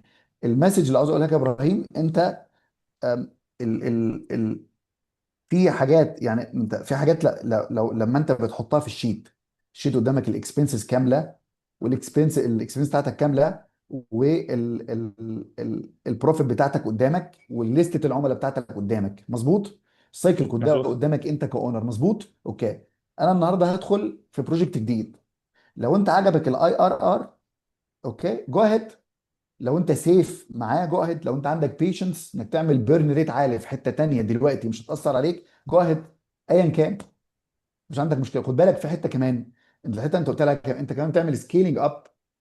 انت دورك كابراهيم في مؤسستك هو ايه؟ انا دلوقتي انا عندي في الامارات 5 شركات، اوكي؟ وانا يعني بفضل الله سبحانه وتعالى بداتهم في وقت سريع جدا. بس كنت بعمل حاجه ظريفه قوي، كنت بانفست في الناس اللي في الشركه. انا كنت انا معين واحد على بوزيشن سوبرفايزر. لما البيزنس كبر رحت جبت واحد تاني مدير. لما البيزنس كبر اكتر حطيت واحد جي ام. الجي ام الناس اللي عندي في الشركه كلهم معاهم ماستر. عرفت مصنع مثلا من شركات اجنبيه. وان شاء الله انتوا هتشوفوا حتى اللي ماسك عندنا الماركتنج يعني ريتشل ماكادامز، واحده اسكتلنديه من واحده خريجه أو واحده من اقوى الجامعات. فانا ما جبتش حد مكاني، انا حد ووفرت في الراتب وحطيت حد رخيص. حطيت حد كواليتي عاليه قوي يقدر يعمل بيزنس عالي قوي. طب انا كان ممكن انا اخد الفلوس دي واقول بدل ما انا اعمل انفستمنت في راتب اكس كبيره كده في 12، ممكن اجيب حد مثلا ريموتلي يشتغل معاه من مصر، مع احترامي لكل الناس انك ناس اشطر ناس في الدنيا في مصر، او حد تاني من حته تانيه مثلا من الجزائر او هندي او فلبين او اي حد من الامارات هنا، حد يشتغل معاه وخلاص واوفر الباقي ده افتح بيه مشروع تاني. لا، اود راذر ان انا طول ما البيزنس بتاعي اللي انا فاهمه عندي عليه كنترول، قادر اعمل سكيل اب فيه هعمله لحد ما اوصل للباراليسز اللي خلاص ما عادش عندي اي اضافه اعملها. البيزنس كده حصل له فول ماتيوريتي، السايكل بتاعتي بدات تقفل. السايكل بتاعتي ما عادش فيه سكيلينج اب تشانس اكتر من كده. ماشي، شكرا جدا لحضرتك. تسلم يا ابراهيم، تحت امرك. طيب دكتور، احنا معانا اخر سؤال من ريهام ان شاء الله، بعد كده اهلا نجيب. ريهام، اتفضلي.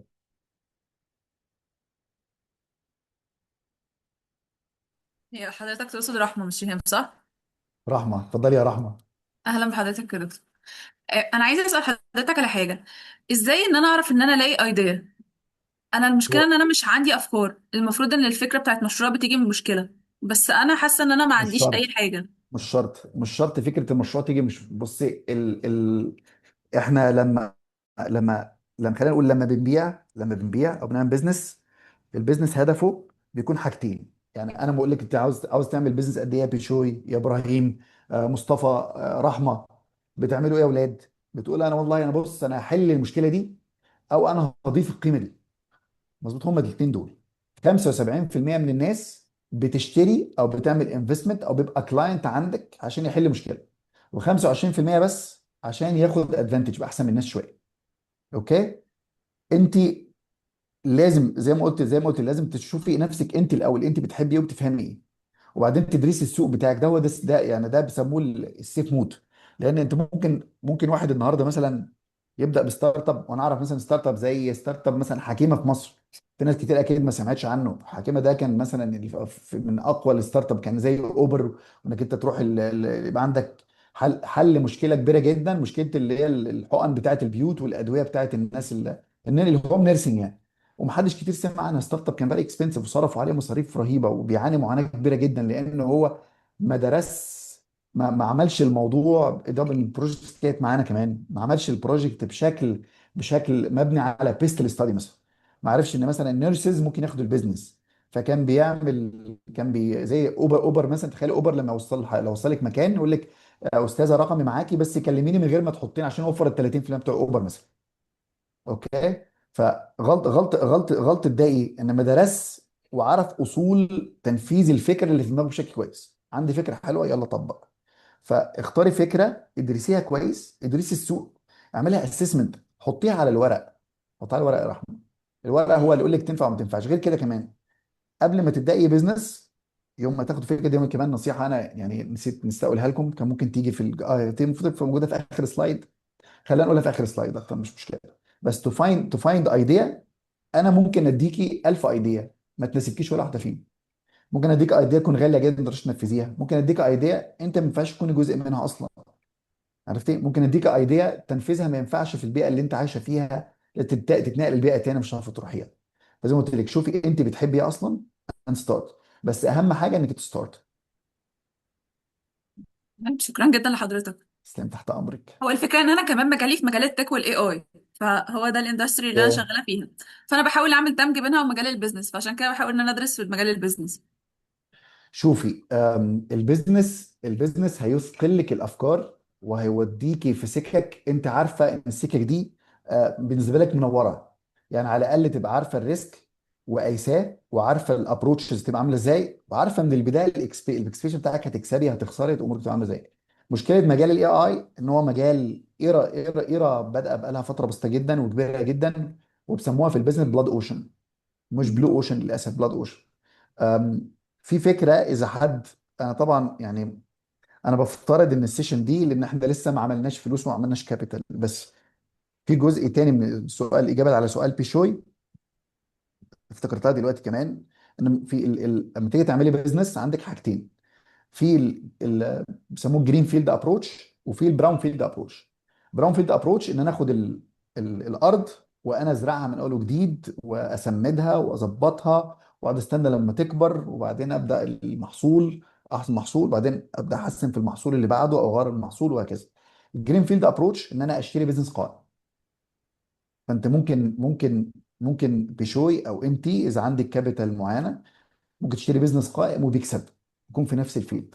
ناس مرت من حاجات، ناس كتير جدا ومرت خلال مراحل البيزنس الكتير والبيزنس نجح، بيعمل حتى لو بروفيت بسيطه وانت تقدر تعمله بعد كده سكيل اب. تمام. شكرا جدا لحضرتك. تسلمي. تسلم بشوي. تمام. حد عنده نكمل ولا سؤال في تاني يا سؤال شباب؟ تاني؟ كان في حد عنده سؤال اسمه ايفون مش كاتب اسم.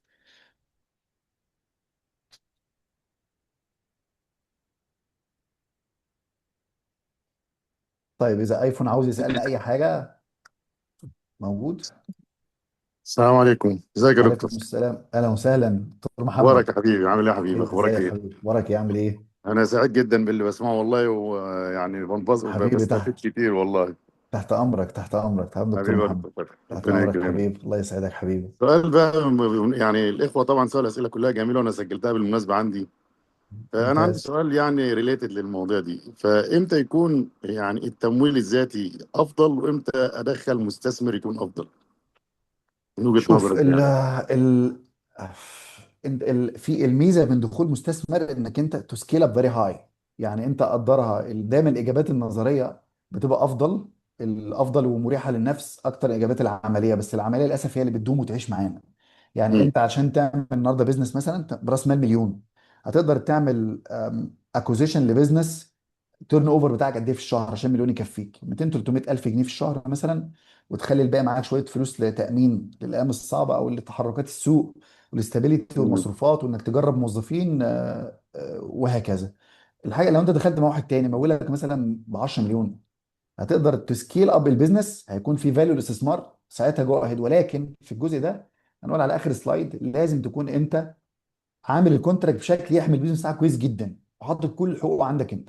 لان امم. للاسف لا تتزاوج الاموال مع الافكار الا ما كانت الاموال هي الدوميننت او اللي بيعمل دومينيشن لكل ريليشن شيب امم. للاسف الشديد. يعني فلازم تكون مظبوط. حريص في النقطه دي. الاستثمار انفستمنت، اولا معظم الشركات بيسموها شركات جام شراكه بارتنرشيب العالميه، معظم الشركات قليل جدا من المؤسسات الفرديه اللي بتقدر تنجح وتناطح في السوق.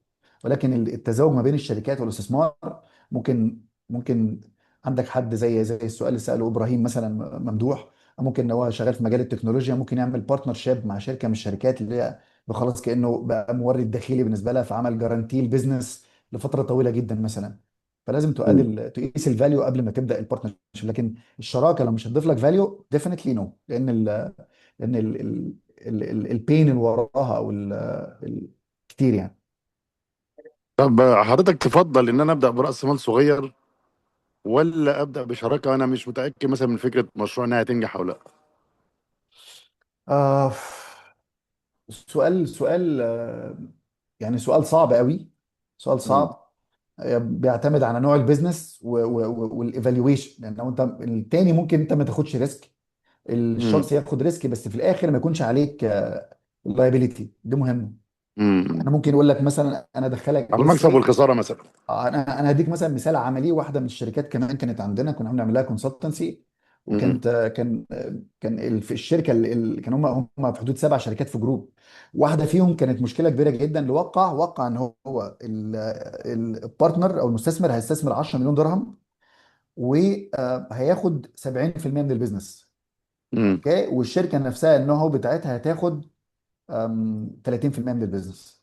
اللي حصل ان هم وصلت لدرجه من الدرجات كده بداوا يخسروا، فطلبوه، خسروا ال 10 مليون فطلبوه ب 3 مليون. متخيل؟ تمام. 3 مليون، قال لك انت نسبتك في الكابيتال كده. فلما راح المحامي، لا دي غلطتك، كان لازم تحط نفسك من الاول انك انت انك انت شريك على المكسب، مش شريك على الخساره اوكي. والمكسب الاثنين مع بعض. بالظبط فده بيدخل الشق القانوني، بيلعب فيها دور قوي جدا يعني. تمام. شكرا جزيلا، نفع الله بك، ربنا يكرمك. تسلم. تسلم. ثانك يو. نكمل. اه تمام يا دكتور، اتفضل. طيب، دي الكود دي يا اولاد، اعتبرها زي حكمه.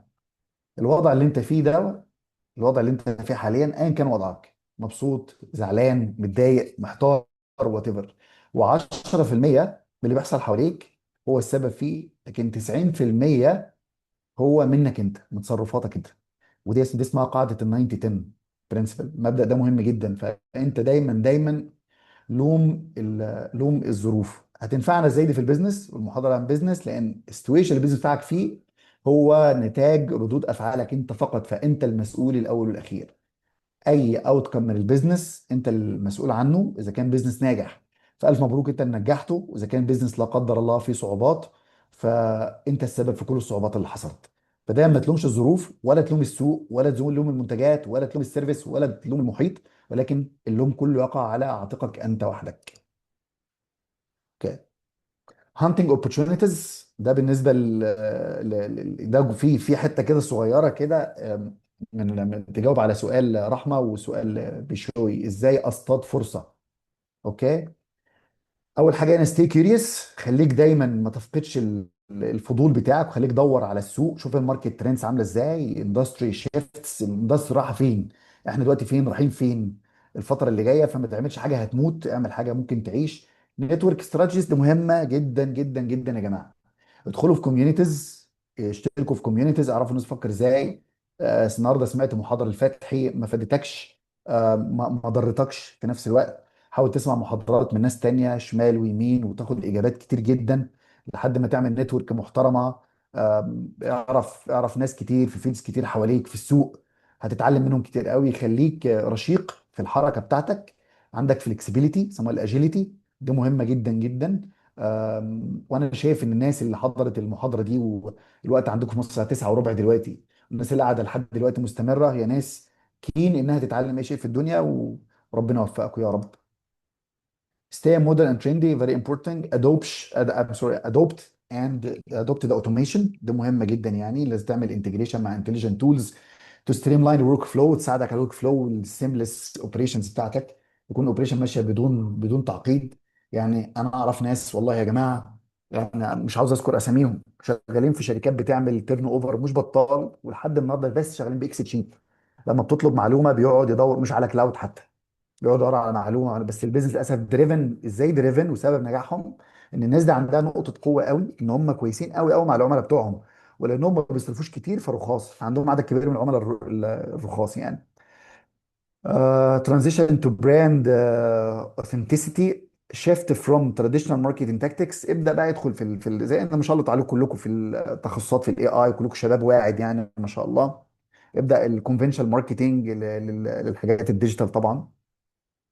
ايفولفينج ذا هاو، ده مهم قوي، ان احنا لازم نطلع الهاو، لازم نفضل موجودين دايما على الواي. الواي دايما لازم تكون في دماغنا، ولازم نسال دايما ليه انا بعمل الاوبريشن دي، ليه دي موجوده عندي في الشركه، ليه موجوده عندي في الشركه، ليه ما الغيش دي، ليه الغي دي، ليه اشيل فلان، ليه احط، ليه اعين ناس جديده. الليه دايما هي اللي بتخليك عندك حاجه في الشركه. فده طول ما هي مستمره معاك، حاول تو ايفولف وتطلع كمان الهاو. الهاو مهمه جدا جدا جدا، ما يبقاش بس ليه واجاوب من غير هاو.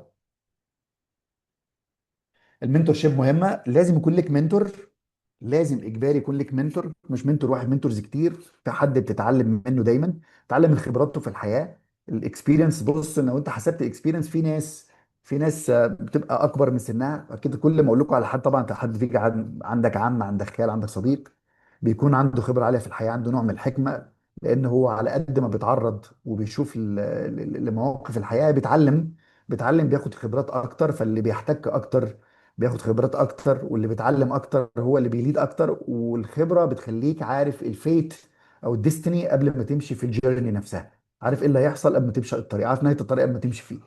ايدنتيفاي بلايند سبوتس، لا تعرف بلايند سبوتس اللي موجوده عندك فين، بلايند سبوتس اللي موجوده في السوق عشان ما تقعش فيها تتجنبها.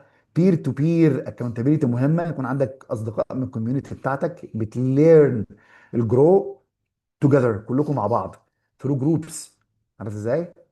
فبتجتمعوا مع بعض في مكان، حاول دايما تتعلموا من بعض، تفتحوا مواضيع تهمكم. ويعني الادفايس دايما ناس يعني دايما بنصر عليها مع ده كل الناس، اتس يور تشويس، يور تايم از تشويس. هتاخد خبره في الحياه، تتكلم بزنس وتقرا كل اسبوع كتاب في البيزنس او في المجال انت بتحبه، تقعد تاخد لك وقت كل يوم سيرش.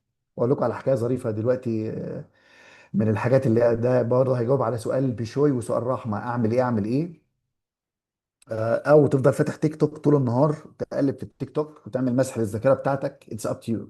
انا بقول لكش تقعدش على التيك توك، بالعكس اقعد على التيك توك لكن اتعلم من التيك توك والفيسبوك والانستجرام وكل الحاجات دي كلها، اقعد اتعلم منها. خلي الماتريكس بتاعتك تجيب لك حاجات معلومات وفيديوهات تفيدك اكتر ما هي حاجات ما تفيدكش. كان في طبعا رجل عظيم، هو ملياردير امريكي. الراجل ده الولد دوت كان ولد طبعا ساعتها، كان جه في اواخر السبعينات كده، هو في الثمانينات، وراح امريكا من اليابان. وهو كان من كان واحد من اغنى اغنياء اليابان في امريكا، ولسه طالب، وامه يعني بعتها سكولار شيب وبتصرف عليه وكده، هو وقعد في امريكا. فكان شغله الشاغل يا بشوي يا رحمه ازاي اعمل فلوس كتير كل شهر. فكان بيسال زمايله يضحكوا عليه، يقول لهم انا محتاج اعمل رقم كده مش فاكر بالظبط، تقريبا ازاي اكسب $20,000 في الشهر، $15,000 في الشهر، كان الكلام ده في الثمانينات. فكانوا يقولوا له يا عم بس اسكت بس الله يخليك، هتكسبهم منين يعني؟ انسى الموضوع، يضحكوا عليه.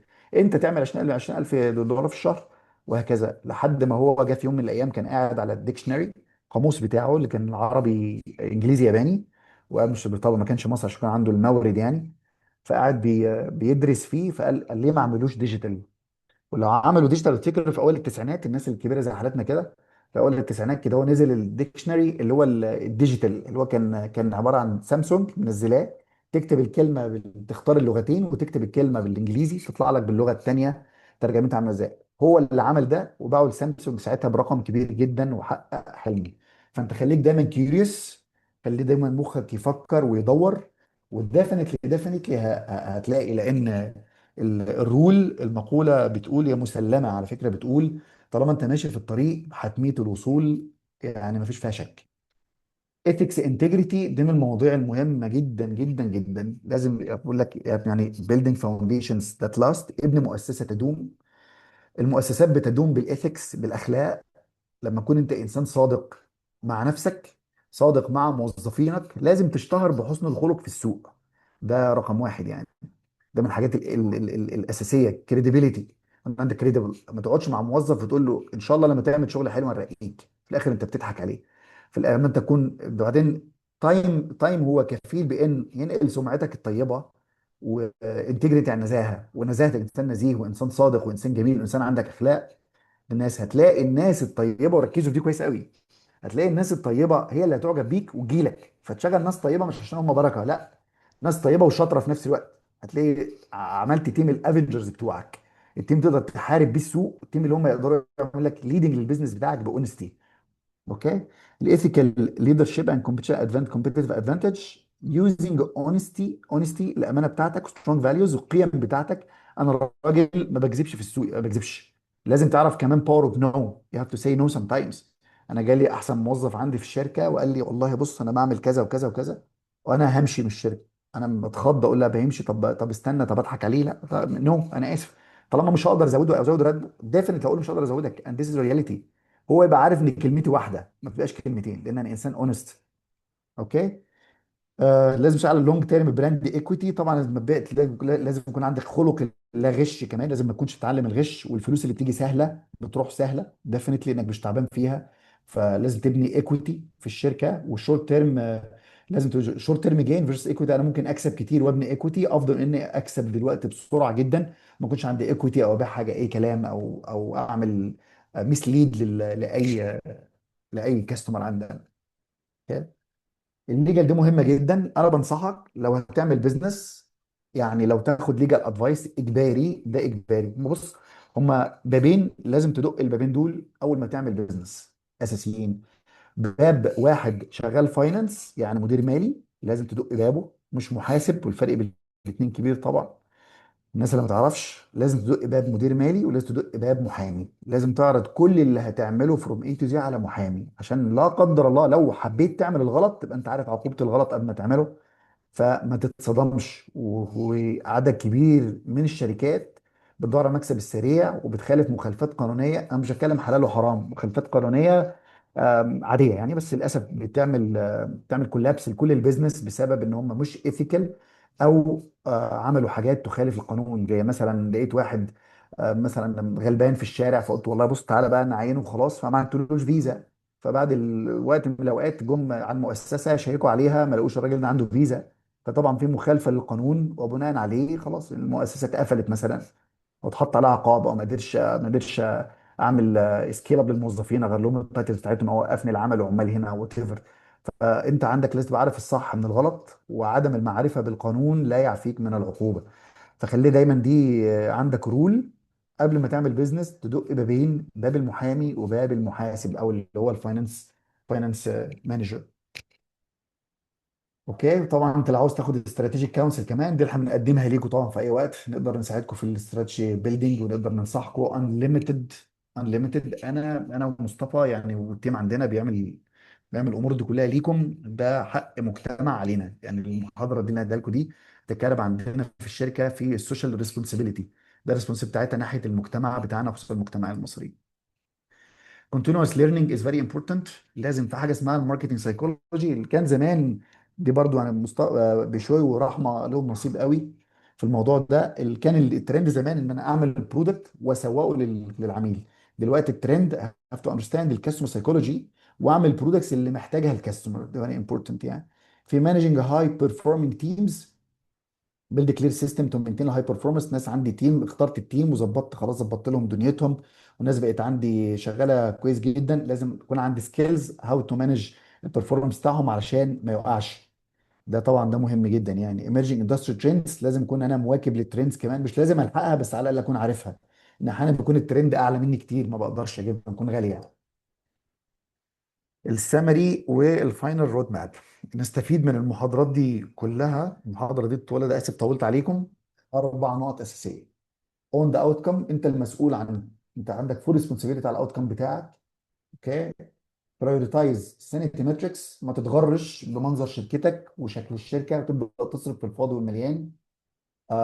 يا تتكيف مع السوق، او تتكيف مع القوانين، او تتكيف مع الايثكس بتاعت المجتمع، او تتكيف عموما في الانفايرمنت فيها، يا اما يو ويل بيرش انت يعني ويل داي.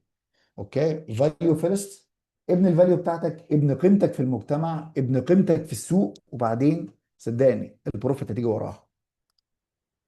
كونكلوجن، ميجر وات ماترز بالنسبه لك، كنترول وات يو كان، اعمل عليه كنترول، خليك جاهز للي انت مش قادر تعمل عليه كنترول. انت كمدير او صاحب بيزنس لازم تو ريموف البوتل نيكس.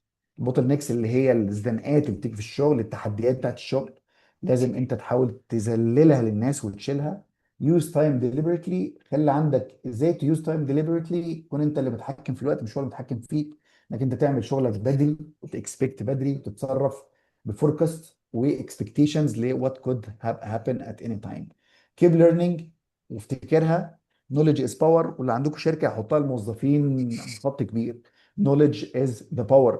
تسود الامم اللي عندها علم. اي دوله في العالم دلوقتي بتسود العالم كله هي الدول اللي عندها علم. الدول اللي بتهتمش بالعلم هي الدول لا تسود، وكذلك الافراد. keep adapting، تكيف. داروين قال كلمة ظريفة: ليس الأقوى وليس الأذكى من استطاع أن يعيش حتى الآن، ولكن من استطاع أن يتكيف. سؤال ممكن حد يجاوبنا عليه. لاست ووت، لو أنت تقدر تصلح اريا معينة في البيزنس بتاعك بكرة، تختار هي تكون إيه؟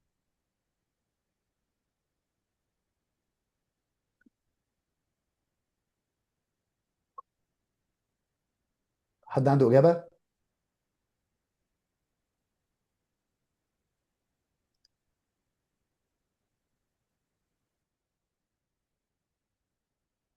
مين بشوي؟ قول لي يا بشوي.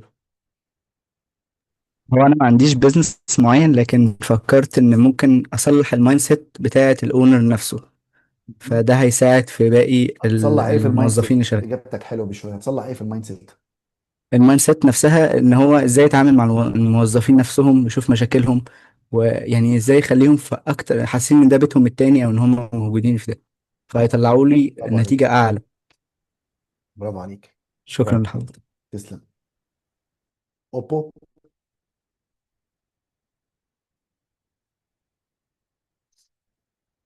مين عنده، مين يقدر يفيدنا تاني؟ طيب دكتور، منى كانت بتسألك بتقول لك ازاي ابني بيزنس مايند سيت. طبعا الموضوع ده يعني ليه ارياز مختلفة، بس ككونكلوجن كده ممكن لو حد عايز يطور نفسه كمايند سيت في البيزنس ممكن يعمل ايه؟ education. education يا مصطفى. education education education.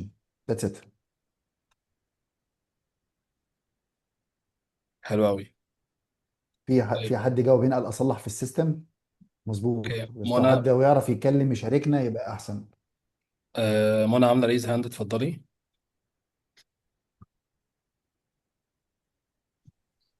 ازي حضرتك يا دكتور؟ انا اهلا وسهلا يا بصراحه كان منى. عندي سؤال بس بخصوص الوقت، اتعلم ازاي، خصوصا ان المصادر كتيره. واولا انا طالبه تجاره فرقه تانية. اهتميت بالبيزنس من فتره بسيطه، بقيت حاسه ان انا عندي شغف بيه وان انا اتعلم اكتر وافهم اكتر. بالفعل بحثت في شات جي بي تي، وعرفت كتب بعدد من مصادر الكتب وكلام من ده. بس هل ده هيعنيني عن ان انا اجرب بشكل عملي فعلا، وازاي اطبق مثلا؟ ده اول سؤال. تاني سؤال، انا ناوية اخش ادارة اعمال، فهل اخش ماركتينج فيما بعد اقدم ماركتينج، ولا التحليل المالي ايهم يبقى افضل ليا على المستوى البعيد يعني؟ متشكرة جدا لحضرتك. شوفي الماركتينج رائع والتحليل المالي رائع جدا. الاتنين لهم مستقبل. الماركتينج بيتغير ايفولفنج بطريقه كبيره جدا، فقبل ما تدخلي ماركتينج اعرفي ان عندك استعداد تذاكري وتأدبت كتير جدا. ماشي. لان الماركتينج كله داخل فيه دلوقتي الاي اي، وداخل في الماتريكس وبقت الدنيا فيه بقت فيري تشالنجينج. التحليل المالي كمان مهم جدا جدا. الدول دلوقتي بتفايند ريسورسز تانية بقوانين ماليه كتير واساليب ماليه كتير. طبعا الاثنين مهم، بس ده بيعتمد على الانتربيرسونال سكيلز بتاعتك انت في الاخر هدفك ايه في الحياه. لو انت عاوزه تعملي بيزنس الاثنين هيخدموكي. فهم السوق، فهم المال هيبقى كويس جدا، لان في الاخر الستريجري او اللي هو الفلوس بتاعتك والكابيتال اللي هتديريها. اوكي. فهم الماركتنج كمان، فهم البيزنس كويس جدا الاثنين، فالاثنين هينفعوك في البيزنس. اما السؤال الاولاني انت كنت بتساليني بتقولي لي تبداي بيزنس. ابداي بيزنس لما تحس انك قادره، لما تقدر على يبقى عندك بادجت ان شاء الله حتى تبدايه لوحدك. مش عيب انك تبداي بيزنس بس لوحدك انت بس. اوكي. وعلى فكره انت عارفه كلمه بيزنس اصلا معناها شأن.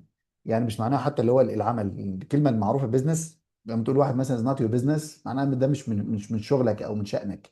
فمعناها شأن او شغل. اول ما تقدري انت ان شاء الله تفتحي في صفحه على الفيسبوك، تعملي منها تريدنج او اي حاجه تقدري انت تبقي فيها.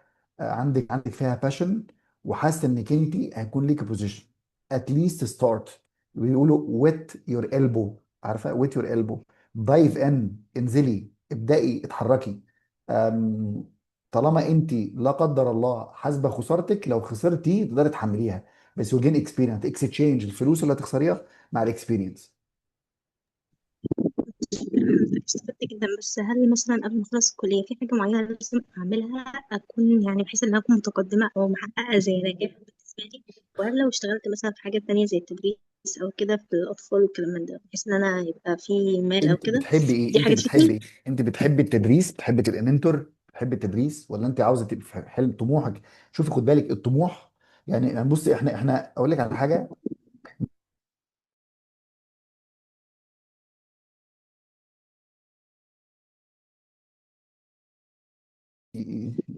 يو جايز موجودين؟ مصطفى. اه يا دكتور معاك.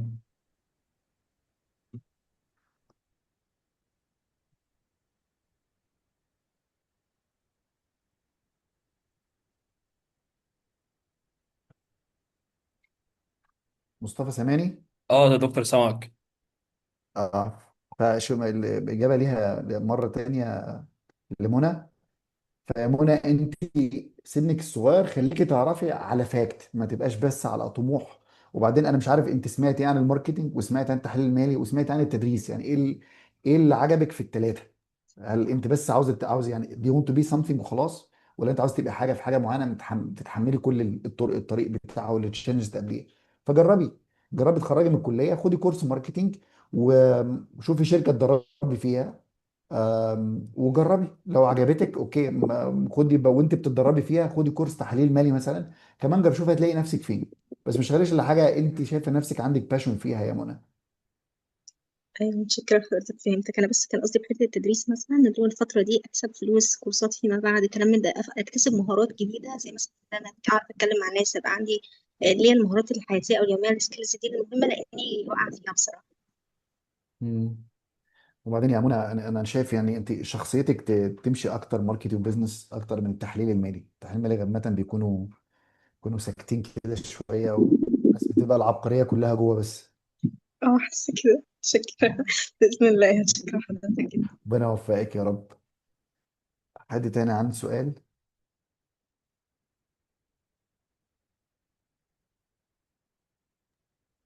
في رحمة عاملة ريز هاند، اتفضلي.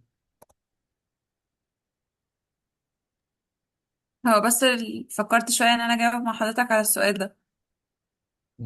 قولي. اولا هنا البيزنس بيبقى قايم على الليدر والتيم بتاعه. لو احنا مثلا حاولنا نحسن الكوميونيكيشن بين الليدر، وانه يفهم مشاكل التيم بتاعه، ويحاول ان هو يشوف مناطق الضعف عندهم ان هو يديفلوب، ويحاول ان هو يحل لهم مشاكل، بحيث ان هي مثلا يعني انا عندي مشكله مثلا في الشغل بتاعي، احاول ان انا احسن لهم مهارات معينه، اخليهم يواكبوا الاي اي والتكنولوجيا الجديده، انهم يتعلموه، لان في ناس ما بتقدرش تعلمه وبتفضل بالحاجات القديمه بتاعتها. فاللي هي فكره ان احنا نحسن طريقة الشغل بتاعتهم ونسهلهم، وكمان نخليهم يواجهوا الحاجات الجديدة. مظبوط. بس ده يا منى، ده يا رحمه يتناسب. بصي الكلام النظري حاجه والكلام العملي حاجه تانية. يعني مثلا مش كل مشاكل الموظفين هتقدري تحليها. ممكن المشاكل الخاصه يعني مثلا موظف بيجيب الاوردر من عميل بتاخر لما يوصل، فبكلم شركه الشحن مش قادر، طب اروح شركه الشحن التانية اغلى فعامله لي كونفليكت. او ان انا مثلا الشركه عندي الموظفين عندي محتاجين كورسات، الكورسات دي مثلا غاليه عليا، طب انا اقدر اديهم انا كورسات من عندي، انت افترض ان انا ما عنديش السكيلز دي نفسها وات تو دو. فكل التصرفات كل الاجابه انت قلتيها صح، بس لازم تتماشى مع امكانيات الشركه. كل ده صح، بس امكانيات الشركه كمان. الليدرشيب ستايلز هم يعني as per هارفارد 6 ستايلز ليدرشيب. one of the styles ان يكون في شؤوني مع الموظفين، قاعده بتسمعيهم وكلام من ده، مش طول الوقت سمع الموظفين. هو مش ستايل صحيح. ممكن احيانا بيكون كويرسيف ستايل. في حالة لا قدر الله الماركت فيه، السوق فيه ويفز عالية جدا ومحتاجة انستراكشنز، فلازم يكوني كويرسيف ليدر اللي هو بيقول الشيء يكون فيكون. ده مش طول الوقت في الحالات الحرجة. في الاخر انت بتاخدي الستايل اللي بيخلي كل موظف عندك تعملي انليش للباور بتاعته، او اطلاق لقوة قوته السكيلز بتاعته وتخليه فاهمة. ففي ستايلز كتير، مش بس ستايل واحد. فالكلام النظري نظري، انا بسمع من نظري 100%، بس براكتيكلي فيري تاف صراحه. هي تقريبا ان انا قلته ده ما يتطبقش على البيزنس في العموم، هو ممكن يكون في حاجات وحاجات تقريبا. مظبوط. انا لو عندي شركه عندي ريسورسز، انا كل اللي بتقوليه ده ات هاز تو بي واحده من الكي بي ايز للمديرين اللي عندهم سب اوردينتس، عندهم ناس ريبورتنج ليهم 100%. بس بتكلم على انت لسه تخيل انت عندك شركه دلوقتي، فتحت بيزنس بكره ومعاك اتنين بيساعدوك في البيزنس اوكي، هتفضلي يبقى محتاج لهم كورس. هتجيب لهم كورس فلوس منين؟ هتديهم كورس ولا تبيعي؟ بص، في البيزنس عامه، في كل ديبارتمنت في البيزنس كل سيكشن فيه حاجتين اساسيتين ما لهمش تالت يعني. في حاجه اسمها ماست هاف، في حاجه اسمها نايس تو هاف. اوكي. يعني مثلا انا فتحت محل، نقدر ايه الحاجات اللي ماست هاف لما افتح محل، وايه الحاجات النايس تو هاف؟ مين معانا في شاب انتراكتيف؟ بشوي موجود؟ مع حضرتك يا دكتور. اوكي، ابراهيم اللي سالنا، ابراهيم موجود؟ معاك، اتفضل. اوكي. ايه الحاجات اللي هي لو انا عندي دلوقتي فاتح ريتيل شوب زي سوبر ماركت مثلا، ايه الحاجات اللي انا ماست هاف وحاجات نايس تو هاف؟ يعني في ناس كتير جدا في البيزنس بيخلطوا ما بين الاثنين. هنقول مثلا لوحه اتراكتيف جدا للزبون من بره، ده نايس تو هاف ولا ماست هاف؟ نون. ما تطبقش على الاثنين، الاثنين ملهاش لازمه اللوحه في الحالتين، لان هي في الاخر ملهاش بيزنس اوت كام عليا. الله عليك، يبقى دي نايس تو هاف. عرفت؟ اوكي. صفحه على الفيسبوك ودعايه وماركتنج، نايس تو هاف. الناس تهاب. ايه الحاجات الماست هاف جوه؟ واحد يبيع. ايه الحاجات وال الماست هاف جوه؟ عندي وال بضاعه. اه مظبوط. سيستم مثلا. حتى السيستم نايس تو هاف. ممكن نايس. ابيع ممكن ابيع واكتب على ورقه. ده اهم عرفت؟ حاجه في الريتيل اندستري كلها، دايما يقول لك ان انت تاخد بالك من حاجتين: المارجنز عشان خاطر هي ريدر تيم مارجنز هناك، وتاني حاجه الديزاين، الان ستور ديزاين عشان خاطر تعظم الان ستور فيزيت، العميل شوف، هياخد وقت قد ايه ويبيع او يشتري قد ايه. بص الديفينيشن كلامك صح طبعا 100% يا ابراهيم، بس اللي خلينا ناخده بالاكثر واقعيه لسؤالنا. سؤالنا ايه الحاجات النايس تو هاف ماست اللي هي بدونها مفيش بزنس، اه زيرو. بس لو ما عندكش بضاعه في الستور مفيش فاتح ليه؟ بزنس. صح. لو ما مم. عندكش واحد واقف في الستور يبيع. فالشركات لما بتبدا دايما بايه؟ بحاجه اسمها بزنس درايفرز. البيزنس درايفرز فيها ماست هاف بزنس درايفرز، وفي حاجه نايس تو هاف بزنس درايفرز. الماركتنج والسوشيال ميديا، ان تجيب انفلونسر ماركتنج مثلا اكتيفيتيز، ان تعمل مثلا يو سي جيز، كل الحاجات دي كلها بتزود البيزنس. يعني الحاجات الماست هاف ممكن تبيع في اليوم ب 1000 جنيه. الحاجات النايس تو هاف ممكن تخليك تبقى في اليوم ب 100000 جنيه. ما بتكلمش هم اهم من التانية، مش اهم. في حاجات ماست وفي حاجات نايس. انت بتبدا بالماست الاول. هفتح سوبر ماركت، يبقى اول حاجه احط فيه بضاعه، واحط فيه حد واقف يبيع. آه، بعد كده ادخل لازم يكون في كهرباء، في ثلاجه عشان حاجه ما تبص، الحاجات اللي هي الاساسيه. بعد يعني قصد كده حضرتك الماست هاف ان احنا نبني اساسات البيزنس نفسه، ان هي تبدا نقوم. نايس تو هاف بعد اللي كده تطور وتكبر. اللي هي تقدري تقولي يعني عارفه الانسان بيعيش بكليه واحده، اتس نايس تو هاف كليتين، فاهمه؟ فعلى الاقل لو انا ببدا بزنس، انا ليه يا ابراهيم بقول كده؟ انا حاسسك انت سينيور شويه يا ابراهيم عنهم، عشان كده بنستفاد. 22 سنه. 22 اه، لا عندك خبره شويه عنهم ما شاء الله عليك، يعني داخل في البيزنس شويه. انا بجاوب منى، وبجاوب رحمه، وبجاوب بشوي على انك انت تبدا امتى وما تبداش امتى. لو انت عندك فلوس بس تبدا بالماست هاف، ابدا دلوقتي بالماست هاف. يعني ما تخليش النايس تو هاف تعطلك عن انك تبدا. وصلت الفكره؟ انا دلوقتي عندي هفتح بلاش بقاله، انا هشتغل في اي اندستري. انا هقعد اعمل ايه مثلا؟ ما افتح مكتب حسابات، يقول لي يكون عندي محاسب. طب انا شغال محاسب، يبقى انا ابدا يبقى انا موظفيني انا الاول. بعد كده نايس تو هاف نايس تو هاف نايس تو هاف البيزكس الفاندامنتالز الاول. نبني البيزنس فاندامنتالز، وبعد كده نبدا تو سكيل ات اب. بس. وصلتك يا رحمه؟ فانت اللي بعد كده ممكن عندك نايس تو هاف بعد كده، ان كان عندك منتور في الشركه، عندك اتش ار ديبارتمنت ممكن بعد كده تهتم بمشاكل الموظفين وتحلها. احنا مثلا عندنا مثلا في الشركه مثلا عاملين في اكتيفيتيز معينه، مثلا موظفين بنعملهم اكتيفيتي مثلا في كل سنه، مثلا هنا مثلا في دبي بنعمل مش فاهم يعني، في حاجات الانترتينمنت مثلا. عندنا ميتنج مثلا اسبوعيه، عندنا مثلا لو في سكسس بنعمل مثلا حفله للسكسس في الشركه، كده بيرفع روح الشركه. بس الشركه عندها ريسورسز تصرف على ده. لو انت ما عندكش ريسورسز، خلاص. ده ما يعطلكش تبقى شركه حلوه او شركه وحشه. تمام يا دكتور. فيها سؤال تاني ولا اي حاجه من حد قبل ما نخلص؟ طيب انتوا موجودين كلكم على الكوميونتي. اتمنى كلكم تكونوا سامعيني دلوقتي. يا ريت تشير على الكوميونتي كمان اي حاجه، اي سؤال انتوا عاوزين. لو حد فيكم نسى اي سؤال اسالوا على الكوميونتي، ان شاء الله برد عليكم. آه، انا او مصطفى او ريتشل او محمد او شاب ما شاء الله كتير يعني. كله في اختصاصه. الحاجة التانية ممكن مصطفى بعد كده يعمل زي سيرفي كده، نشوف المحاضرة الجاية محتاجين أكون عن إيه. النهاردة كان الأمور كلها. أنا أصلا أكتر تحدي قابلني النهاردة إزاي أنا أختصر، لأن المحاضرة كانت يبدو مصطفى بعتها لي بس كده أنا بوينتس معينة نتكلم فيها، بس الموضوع صعب، صعب جدا صراحة يعني. انك تلخص ال 100 نقطه في 4 نقط او 5 نقط، عشان في الاخر بقى لنا تقريبا داخلين على ساعتين دلوقتي او ساعتين الا ربع. فان محاضره تبقى بيزنس، انا سعيد طبعا جدا بيكم، اتمنى اكون فتحت لكم انسايتس معينه. ف وعملنا كده ايه ماتيريال فور ديسكشن، واتمنى نشوفكم ان شاء الله مره تانية.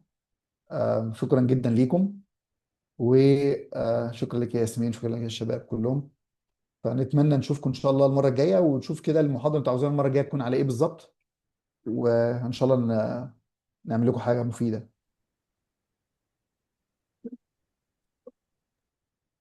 شكرا يا دكتور لحضرتك على وقتك وعلى الله السيشن. يبارك. شكرا يا شباب على الحضور، ونشوفكم بكرة إن شاء الله في سيشن جديدة بإذن الله. هبعت لكم تفاصيلها كلها على الجروب.